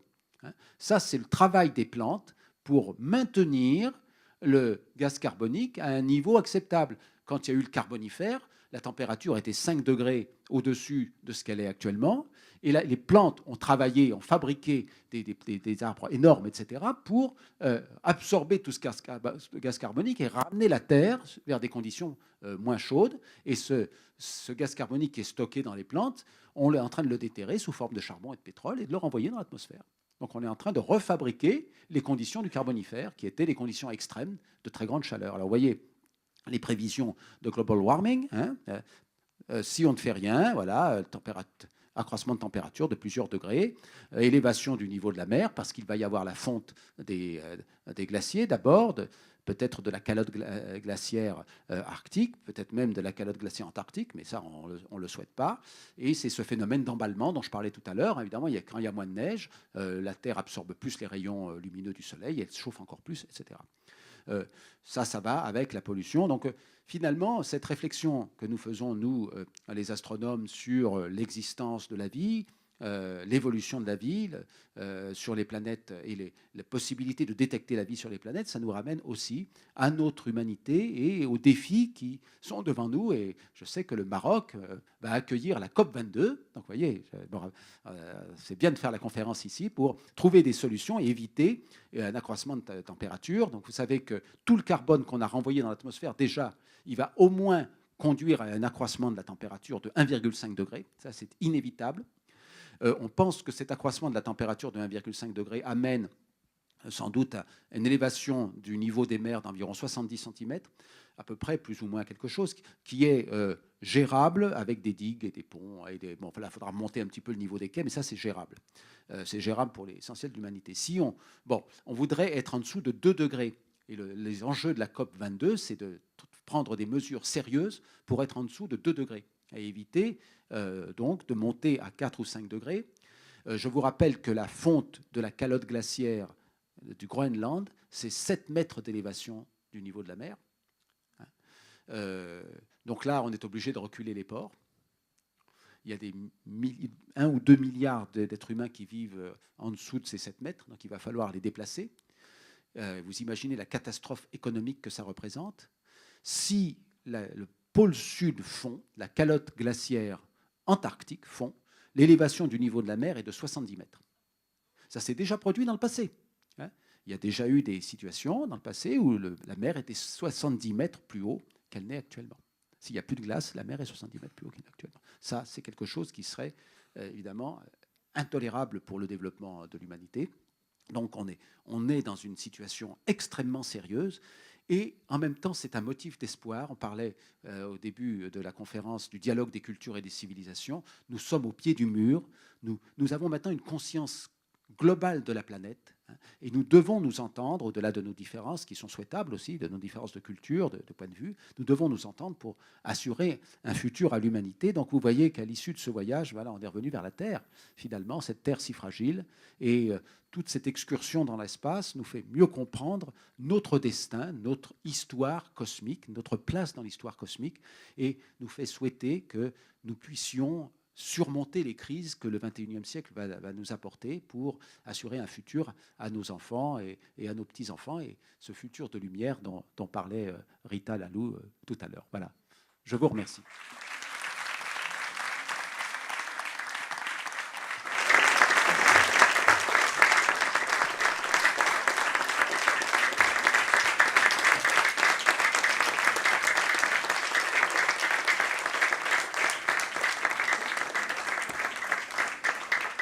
Donc je suppose que vous avez des questions. Je suis à votre disposition. Je vais me lever parce que j'étais forcé d'être assis, mais je serais content de venir à votre devant. Comment ça se passe pour les questions? Il y a 2 micros, oui, c'est le contraire. Oui.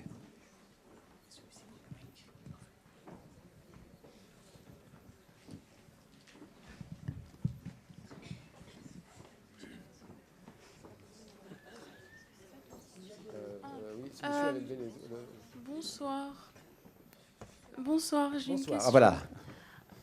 Est-ce que l'univers a-t-il une forme? Si l'univers est infini, on ne sait pas très bien ce que c'est que la forme de l'univers.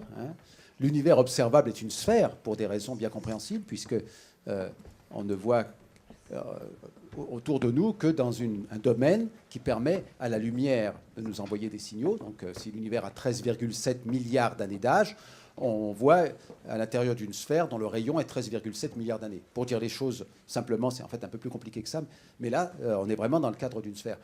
Maintenant, on pense que l'univers est très très grand et peut-être infini. On ne sait pas très bien ce que veut dire un univers infini, et on ne sait pas très bien si on pourra le tester un jour, mais si l'univers est infini, il n'a pas de forme. En revanche, il a une courbure. On en parlait avec les étudiants de l'école centrale cette semaine. La courbure de l'univers est prévue par la relativité générale. La courbure de l'univers nous apprend quelque chose sur les propriétés géométriques de l'univers, sur le fait que quand on fait des expériences de géométrie, on a certains résultats. Par exemple, quand on dessine un triangle et on mesure ses angles intérieurs, à la somme de ces angles intérieurs, on va trouver un certain résultat. Donc il y a une courbure à l'univers, ça donne des propriétés à l'univers, mais il n'y a pas à proprement parler de forme. Alors il y a des gens qui travaillent sur ce domaine, qui disent qu'on on doit imaginer peut-être des topologies de l'univers, et c'est peut-être à ça que vous faites allusion. Les topologies de l'univers sont sur les propriétés de l'espace plus complexes que la courbure. Topologie de l'univers. Donc est-ce que l'univers se réplique, par exemple? Est-ce que l'espace est topologiquement en réplication? Est-ce que l'univers a la forme d'un tore? Donc il y a des gens qui travaillent là-dessus, mais ça reste des spéculations. Jusqu'à présent, on n'a pas de preuve qu'on soit dans une situation aussi complexe.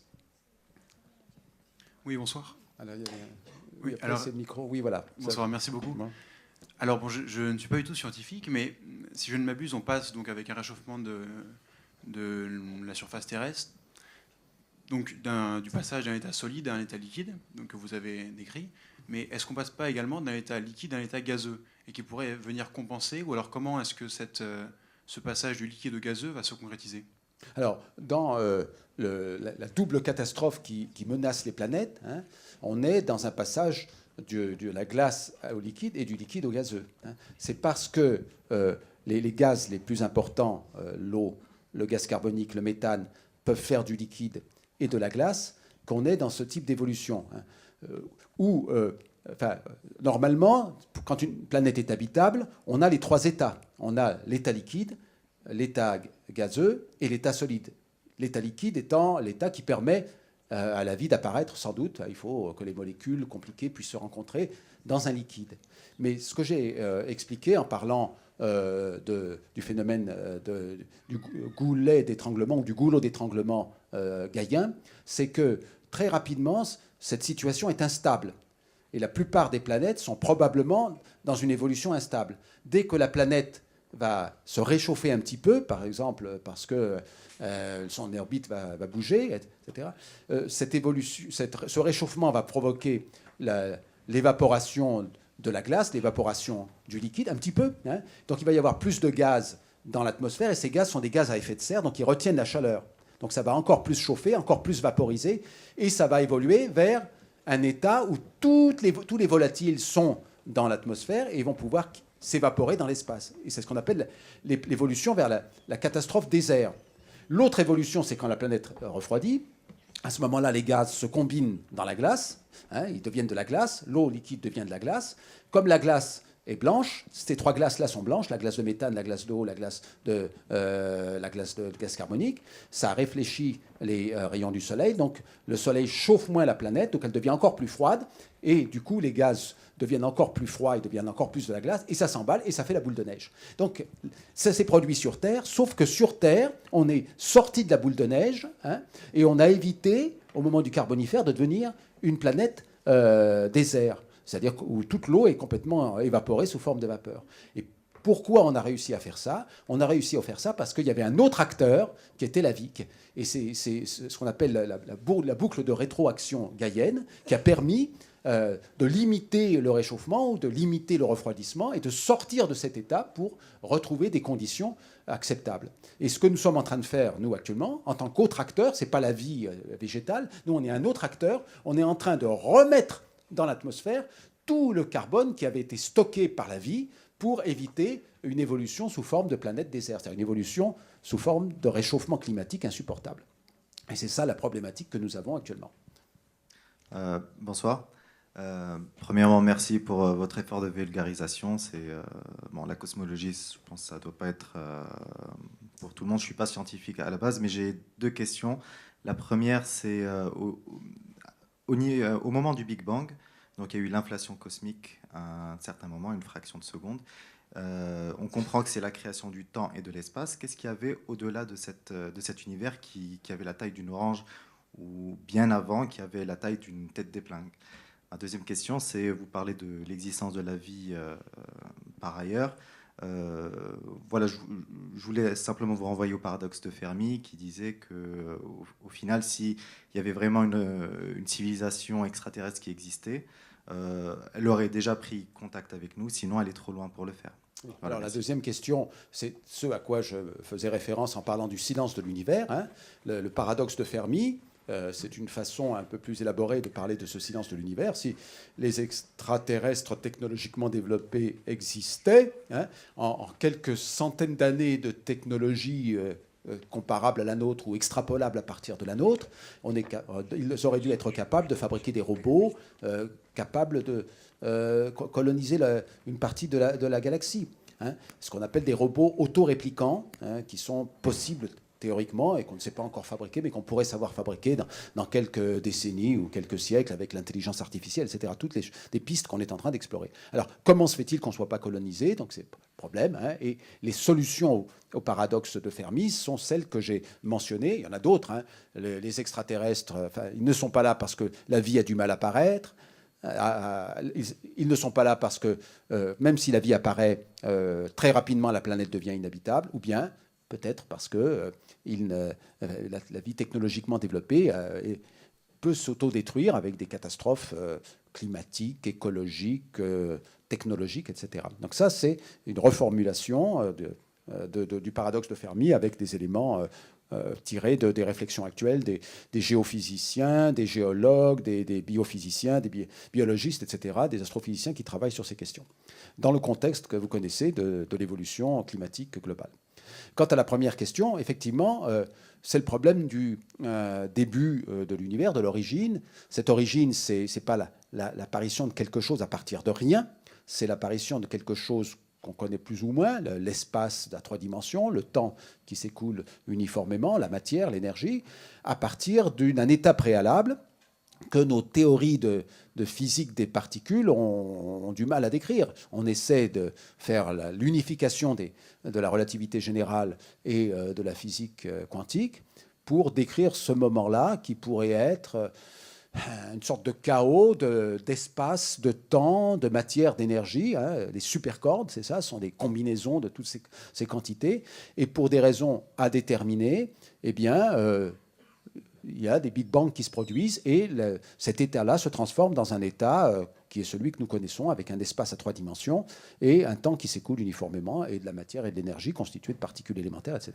Donc ça, c'est très hypothétique.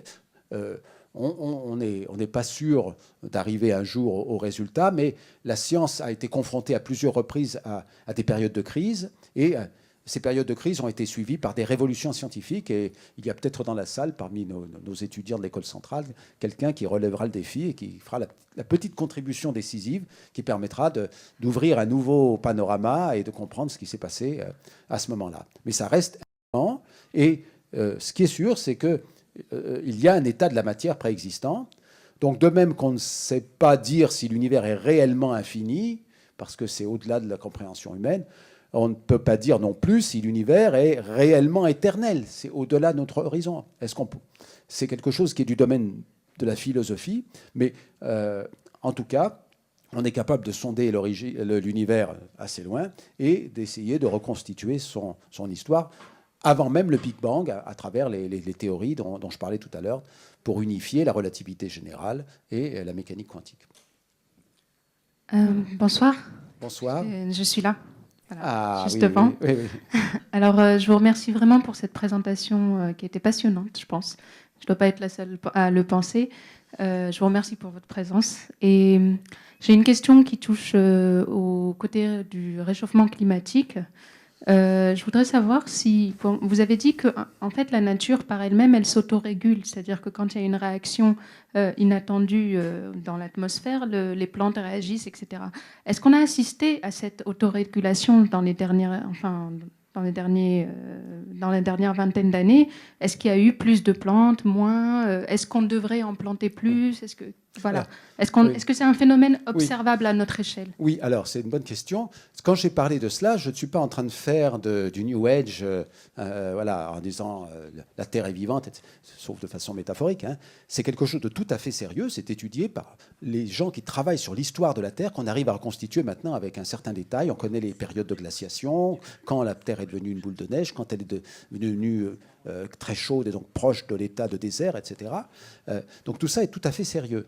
Les plantes ont été capables de faire cette régulation, et c'est elles qui ont permis de sortir la Terre de ces impasses à certains moments. Les plantes, mais aussi les organismes unicellulaires avant, hein, c'est-à-dire les algues bleues, etc., qui sont des organismes beaucoup moins complexes que les plantes que nous connaissons. Et effectivement, c'est quelque chose qui est possible. Il est certain, en tout cas, que l'augmentation du taux de gaz carbonique va provoquer une augmentation de la végétation. Le problème, c'est que le forçage que nous faisons, c'est un terme de physique, hein, la contrainte que nous appliquons sur la Terre est très forte. Hein. Nous rejetons du gaz carbonique à haute dose, très rapidement. Nous polluons l'eau, nous épuisons les ressources naturelles, etc. Nous avons un impact sur la biodiversité, c'est-à-dire sur les zones sauvages, qui est très important. Hein. Et c'est l'intensité et la rapidité de cette action qui est inquiétante, parce qu'on n'est pas sur une évolution lente, on est sur une évolution extrêmement rapide. Et c'est ça qui nous laisse penser que on risque d'avoir une période difficile avec l'élévation des niveaux des océans, etc. Parce que le phénomène Terre ne peut pas s'adapter à une évolution aussi rapide. Alors, oui. C'est Bonsoir. la personne qui a le micro, de toute façon. Bonsoir. Oui. Voilà, donc moi je vais juste faire on va dire une relativité par rapport à des citations qui sont sur le Coran, des citations scientifiques. J'ai une question d'abord scientifique, si vous permettez. Vous avez parlé de la vie de la Terre. Ça veut dire il y a eu une période où la Terre a été complètement glacée, on va dire, et où elle était morte, on va dire. Elle était vivante à un certain moment et puis après, elle était morte. Est-ce que actuellement, les scientifiques, est-ce qu'on peut déterminer combien de fois ça s'est produit? Donc ça, c'est pour la première question, d'accord? Parce que même dans le Coran, je sais que au niveau de la première sourate al-Baqarah, voilà, donc on dit وَمَا أَنزَلَ اللَّهُ مِنَ السَّمَاءِ مِنْ مَاءٍ فَأَحْيَا بِهِ الْأَرْضَ بَعْدَ مَوْتِهَا. Ça veut dire que voilà, donc l'eau, déjà on peut dire, moi je suis scientifique, je suis biochimiste à la base, donc voilà. Ça veut dire que vous avez parlé de planètes tout à l'heure qui une planète d'eau, une planète complètement faite d'eau, de forme liquide ou forme glaciale. Donc il paraît même que l'eau, on va dire comment elle s'est produite, c'est que l'arrivée de l'eau sur Terre, elle est venue à travers ces planètes-là. Enfin, bon, je ne suis pas une experte, mais voilà. Donc ça, c'est pour la première question. Pour la deuxième question, je me dis, est-ce que les astronomes, ou on va dire les astrophysiciens, est-ce qu'ils s'arrêtent un petit peu sur ce qui se passe au niveau de la couche de l'ozone, hein, parce qu'on a tendance à aller très loin, à se projeter sur l'expansion de l'univers et tout ça. Mais est-ce qu'on s'attarde un petit peu sur le rôle de l'atmosphère, de l'ozone ou de la couche, ce filtre-là, et qui est une particularité pour la planète Terre, parce que pour les autres planètes, je pense que elles n'ont pas ce filtre-là qui permet justement cet équilibre thermique, on va dire, voilà, qui a un grand rôle. Et il se passe des choses, donc des interactions entre les molécules. Est-ce qu'on s'attarde là-dessus? Justement, pourquoi est-ce qu'il y a cette distance constante entre la surface de la Terre et ce ciel, ce filtre-là? Donc, est-ce qu'on s'attarde un petit peu à ce qui se passe, à ces interactions chimiques Je ne suis pas spécialiste, mais l'ozone est effectivement très important puisqu'il filtre les rayons ultraviolets. S'il n'y avait pas d'ozone, ça serait dangereux pour nous de sortir. Notre peau n'est pas habituée aux rayons ultraviolets. Hein, ça provoque des cancers. Et l'ozone filtre une grande partie de ces rayonnements. Donc la couche d'ozone, elle, est fabriquée par l'interaction des rayons du soleil avec les molécules d'oxygène. S'il n'y a plus d'oxygène, il n'y a plus d'ozone. Or, l'oxygène, comme je l'ai dit, est fabriqué, lui, par les plantes. Donc c'est toute une chaîne. Là encore, c'est une illustration du fait que la planète est en quelque sorte conduite dans son évolution par la vie des microbes qui sont dans les océans, des petites plantes, des planctons, et par la vie des plantes plus évoluées qui sont sur la Terre. Alors par rapport à la première question, je ne suis pas un spécialiste, mais il y a eu plusieurs épisodes de boules de neige, et le dernier épisode, c'était juste avant l'explosion du Cambrien. Ce qu'on appelle l'explosion du Cambrien, ce n'est pas une vraie explosion, c'est simplement la diversification des formes de vie. Il y a 540 et quelques millions d'années, on trouve que des fossiles élémentaires avant, et puis que des éponges, des choses comme ça, des organismes déjà multicellulaires, mais très élémentaires. Et puis, à un moment donné, les formes de vie apparaissent, et ça correspond à la sortie de la dernière grosse boule de neige, qui s'est donc produite il y a 540 millions d'années et dont on est sorti par la vie, par le fait qu'il y avait toujours des algues qui ont fait du gaz carbonique et qui ont permis de réchauffer cette planète. Bonjour, Oui. je vous remercie pour cette conférence qui a été très intéressante. Et j'aurais 3 questions, si ça ne vous dérange pas. Donc, il y a la relation entre la matière noire et l'énergie noire, parce que je me demande s'il y a une relation entre les deux. C'est possible, mais on ne sait pas. On ne sait pas. Comme on ne sait pas ce qu'est l'énergie noire et ce qu'est la matière noire, on ne sait pas. Mais il y a des gens qui disent, oui, il y a une relation. On a 2 inconnus, ce serait peut-être intelligent de supposer que c'est la même chose.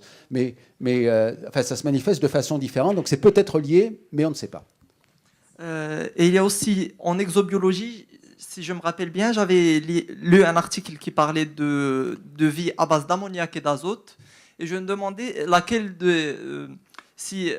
est-ce que la vie à base d'azote ou est-ce la vie à base d'oxygène qui est la plus probable à apparaître ou quelque chose comme ça? Ce n'est pas la vie à base d'azote, c'est parce que l'oxygène a besoin, l'oxygène c'est le comburant du moteur de la plupart des formes de vie. On a besoin, on est un moteur, nous, on est comme un moteur, on brûle du sucre dans l'oxygène pour pouvoir faire des mouvements, pour pouvoir bouger. Donc, c'est très simplifié. J'espère que tout le monde est convaincu qu'on est plus que des moteurs. Mais aussi, quelque part, on est un moteur. On mange du sucre. On mange des aliments qui se transforment en sucre, qui sont stockés dans les muscles. Et c'est parce que ces sucres réagissent avec l'oxygène qui est véhiculé par le sang qu'on arrive à faire des mouvements, etc. Donc, il y a ce processus-là. Mais pour les formes de vie évoluées, c'est l'oxygène. Mais il y a sur Terre des formes de vie qui utilisent d'autres types de réactions chimiques comme moteur. Par exemple, des vies à base de soufre. Dans les sources thermales profondes, à 4000 mètres de profondeur, il n'y a pas d'oxygène. Donc les formes de vie utilisent d'autres molécules pour brûler leur sucre, entre guillemets. Ils utilisent le soufre, qui a les mêmes propriétés chimiques que l'oxygène, plus ou moins. Et la question qui se pose, c'est de savoir quelles ont été les formes de vie les plus primitives. Est-ce que la vie est apparue dans les profondeurs et puis après elle est remontée à la surface? Au contraire, est-ce qu'elle était à la surface et qu'elle est descendue dans les profondeurs? Donc ça, ce sont des questions qui restent sans réponse pour l'instant. Il y a aussi le fait que la Terre change d'orbite, si je ne me trompe pas, avec le passage du temps. Et est-ce que ce changement d'orbite, ou bien ce décalage un peu au niveau de l'orbite, peut aussi influencer sur la vie? Oui. Alors, c'est une évolution lente de l'orbite terrestre. Donc, il y a une évolution lente de l'orbite terrestre et il y a une évolution lente de l'axe de rotation de la Terre. Et ces évolutions provoquent des différences dans la température de la Terre qui sont les petits décalages qui auraient pu et qui ont provoqué les évolutions de la Terre, soit dans le sens de la boule de neige, soit dans le sens du désert, c'est-à-dire du réchauffement.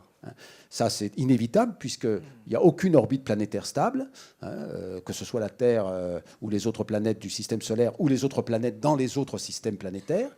Et c'est à cause de ça qu'on sait que l'habitabilité des planètes est fragile. Parce que dès qu'on a une variation de l'orbite de la planète, on a une variation de la température. Et si la variation de la température, c'est vers les températures plus basses, hop, il y a le risque de l'évolution vers la boule de neige. Et dans le cas contraire, c'est le risque de l'évolution vers le désert ou vers la planète très chaude. Et sur Terre, ça s'est produit, sauf qu'il y a eu un mécanisme de rétroaction, comme on dit. C'est la vie qui a permis de modérer la boule de neige et de modérer le réchauffement pour conduire toujours à une situation où la vie a pu continuer. Bonsoir. Salam alaikum. Bonsoir, monsieur. Alaikum salam. Je voudrais questionner à la fois, on m'a demandé de faire court, donc je vais essayer de faire court.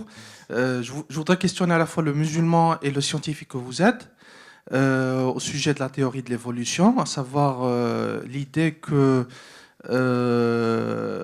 l'homme et les primates est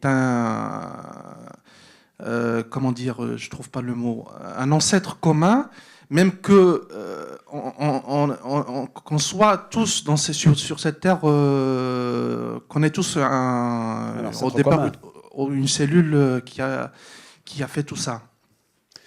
Donc ma question, est-ce que cette lecture-là, est-ce que par rapport au Coran, est-ce qu'il n'y a pas conflit? Est-ce qu'il n'y a pas conflit?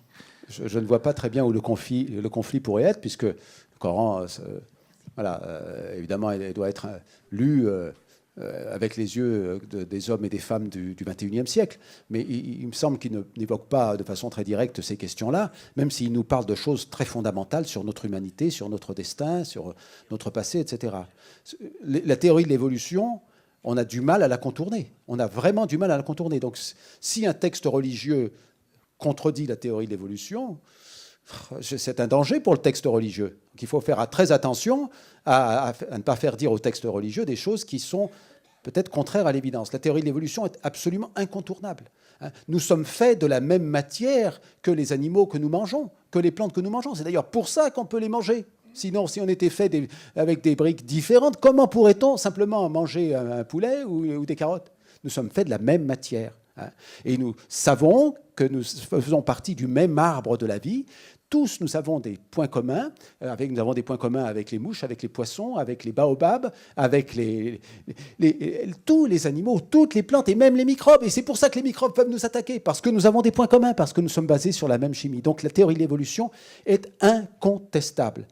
La théorie de l'évolution nous dit que nous sommes tous issus d'un ancêtre commun, un ancêtre très lointain pour notre parenté avec les mouches ou les baobabs, et un ancêtre plus proche pour notre parenté avec les mammifères, et un ancêtre encore plus proche pour notre parenté avec les primates. Ce que sont ces ancêtres, on cherche des fossiles, il y a encore des incertitudes. Mais ça, c'est quelque chose de très robuste. Alors après, il y a des gens qui travaillent sur les mécanismes de l'évolution. Et le débat, pour faire court, parce qu'il est tard, c'est quelle est la part du hasard et quelle est la part de lois qui nous amènent nécessairement à arriver à des résultats. Autrement dit, si on redémarrait la Terre au départ, donc la vie réapparaît, est-ce qu'on aurait des formes de vie complètement différentes, et en particulier des formes de vie dans lesquelles il n'y aurait pas les primates, il n'y aurait pas les chiens, il n'y aurait pas les êtres humains? Ou est-ce qu'on retrouverait d'une certaine façon les chiens, alors peut-être un peu plus grands, un peu plus petits, les êtres humains, les plantes, les baobabs, etc. Alors là, il y a des débats, mais ce que je peux vous dire, c'est que le dossier de ceux qui disent l'évolution se fait aléatoirement, mais statistiquement, le résultat est prévisible, ce dossier est très solide. J'ai parlé de l'évolution convergente, ce sont des gens qui travaillent, qui sont très sérieux, livre tiré des ouvrages de Simon Conway Morris, qui est paléontologue à Cambridge. Une fois que l'évolution trouve certains chemins qui semblent privilégiés, elle garde ces chemins, parce qu'un œil, c'est un avantage, un cerveau, c'est un avantage. Donc, peut-être que l'évolution se fait au hasard, mais en tout cas, son résultat peut d'une certaine façon être prévu, et l'existence d'êtres intelligents est peut-être inévitable. Alors après cela, pour terminer sur notre humanité, qu'est-ce qui fait notre humanité? C'est le grand problème. Qu'est-ce qui fait que nous sommes des hommes, des êtres insan, l'être humain? Eh bien, ça, c'est un mystère, à mon sens. Et je pense que les textes religieux, et en particulier le Coran Karim, nous parlent de notre humanité d'une autre façon. Évidemment, ce n'est pas de la biologie, ce n'est pas de la géologie, ce n'est pas de la cosmologie, mais ça nous parle de notre humanité, du mystère de notre création. C'est un récit qui est un natal, un récit symbolique, mais ça nous parle de notre humanité. Et le mystère de notre humanité, c'est dans Ar-Ruh. C'est le souffle que Allah subhanahu wa ta'ala a placé en nous au moment de la création. Et c'est ça qui fait notre humanité. Et à mon sens, on n'arrivera jamais à comprendre ça de façon scientifique, c'est-à-dire qu'on ne pourra pas épuiser par la science le mystère de notre humanité. C'est ça qui compte pour moi, c'est cette vérité de notre humanité qui se trouve au-delà de l'explication rationnelle. Maintenant, notre biologie, c'est de l'argile. C'est notre argile, la tine, on est créé à partir de l'argile. Voilà. L'argile dont Adam a été créé, le récit d'Adam, c'est un récit symbolique, était déjà là. Dieu a créé Adam à partir de l'argile, mais il a mis aussi de son souffle, et c'est là que se trouve notre humanité, c'est dans le souffle. Bonsoir. Oui, il faut que je vous vois, je cherche là. Ah oui, vous êtes tout au fond, c'est pour ça que je ne vous vois pas. Oui. Je suis un étudiant en master haute énergie. C'est pourquoi je vais poser des questions un peu techniques. Sur l'énergie sombre? Non. Non. La première question sur la courbure de l'univers ou bien de l'espace-temps. Est-ce qu'on peut parler d'une courbure égale à 1 selon les calculs faits sur 3 galaxies? Le degré entre les 3 galaxies égale à 180 degrés, ce qui dit que la courbure générale de l'univers est égale à 1. Et la deuxième question sur des neutrinos. Est-ce, en étudiant les neutrinos, on peut savoir l'histoire de l'univers en exact? La troisième question sur les gravitons. Est-ce qu'en étudiant les gravitons, on peut savoir comment la force gravitationnelle agit? Merci. Merci de ces questions très techniques. Je vois que vous êtes un spécialiste aussi. Alors, l'espace-temps est courbé. Qu'est-ce que ça veut dire? Ça veut dire que des expériences de géométrie vont nous donner des réponses qui ne sont pas celles auxquelles on s'attend après nos études sur les bancs de l'école primaire. Il se trouve que quand on mesure la courbure de l'espace actuellement, on trouve un résultat où la courbure est nulle. L'espace-temps est plat. Donc c'est quelque chose qui est assez mystérieux. Et on aimerait bien comprendre pourquoi. Et là, une des explications, c'est cette fameuse inflation. La courbure au départ était pas plate du tout, était pas nulle, mais l'espace s'est dilaté très vite, et donc ça a aplati la courbure, et c'est pour ça qu'actuellement on observe un espace qui a une courbure nulle. Ça, c'est la première explication. La deuxième explication à propos des neutrinos, sans entrer trop dans les détails, il y a une énigme actuellement, c'est pourquoi il y a autant de l'univers est composé de matière. Et il n'y a pratiquement pas d'antimatière. Parce que normalement, matière et antimatière, en physique des particules, sont complètement symétriques. Donc il devrait y avoir la matière et l'antimatière en quantité égale. Et il n'y a pratiquement pas d'antimatière dans l'univers. Alors on pense qu'au départ, donc peu de temps après l'inflation, donc les premières fractions de seconde après le Big Bang, il y a eu un processus d'asymétrie qui a fait que toute la matière de l'univers s'est annulée avec toute l'antimatière. Et quand de la matière rencontre de l'antimatière, il y a annihilation. Annulation complète, tout se transforme en énergie. Mais il y avait un tout petit peu de matière en plus. Un tout petit peu de matière en plus, en fait, une partie pour 1 milliard. Et cette petite partie qui était en trop, qui ne s'est pas annulée, eh bien, c'est la matière dont nous sommes tous constitués, ici dans l'univers. Et la raison pour laquelle cette matière ne s'est pas annulée, pourquoi il y avait un petit excès de matière par rapport à l'antimatière, cette raison-là est liée à la physique des neutrinos. Alors que c'est ce à quoi vous faisiez allusion. En étudiant les neutrinos, eh bien, on espère mieux comprendre ce processus. Quant aux gravitons, les gravitons sont des particules porteuses de l'interaction gravitationnelle dans le cadre d'une unification hypothétique de la physique quantique avec la relativité générale. Mais cette unification n'est pas encore achevée. Donc on ne peut pas dire grand-chose sur les gravitons. Tout ce qu'on sait, c'est qu'il y a effectivement des ondes gravitationnelles qui sont porteuses de l'interaction gravitationnelle. On vient de les détecter il y a quelques mois aux États-Unis. C'est une grande découverte qui était attendue depuis 100 ans. Mais ça, c'est l'onde classique. Donc après, cette onde doit être quantifiée avec des gravitons, comme l'onde lumineuse est quantifiée avec des photons. La dernière question sera pour le plus jeune futur astrophysicien. Oui. Qui va... Ah, très bien, c'est comme ça que les vocations naissent. Alors, en fait, je voulais juste vous dire, vous parlez, en fait, vous avez parlé de la vie souvent. Vous avez dit que des toutes petites variations peuvent transformer une planète en glace ou en sable.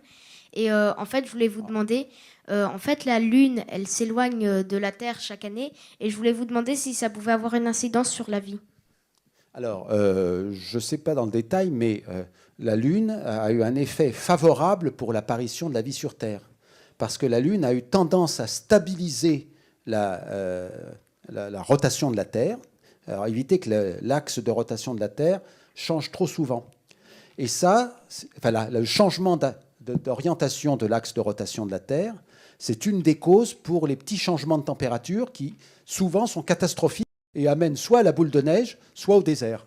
Donc la Lune a eu un effet positif sur l'apparition de la vie sur Terre en modérant les changements de température, en fait, en modérant les variations de l'inclinaison de l'axe de rotation de la Terre et donc les changements de température qui sont associés. Donc ça, c'est un élément positif.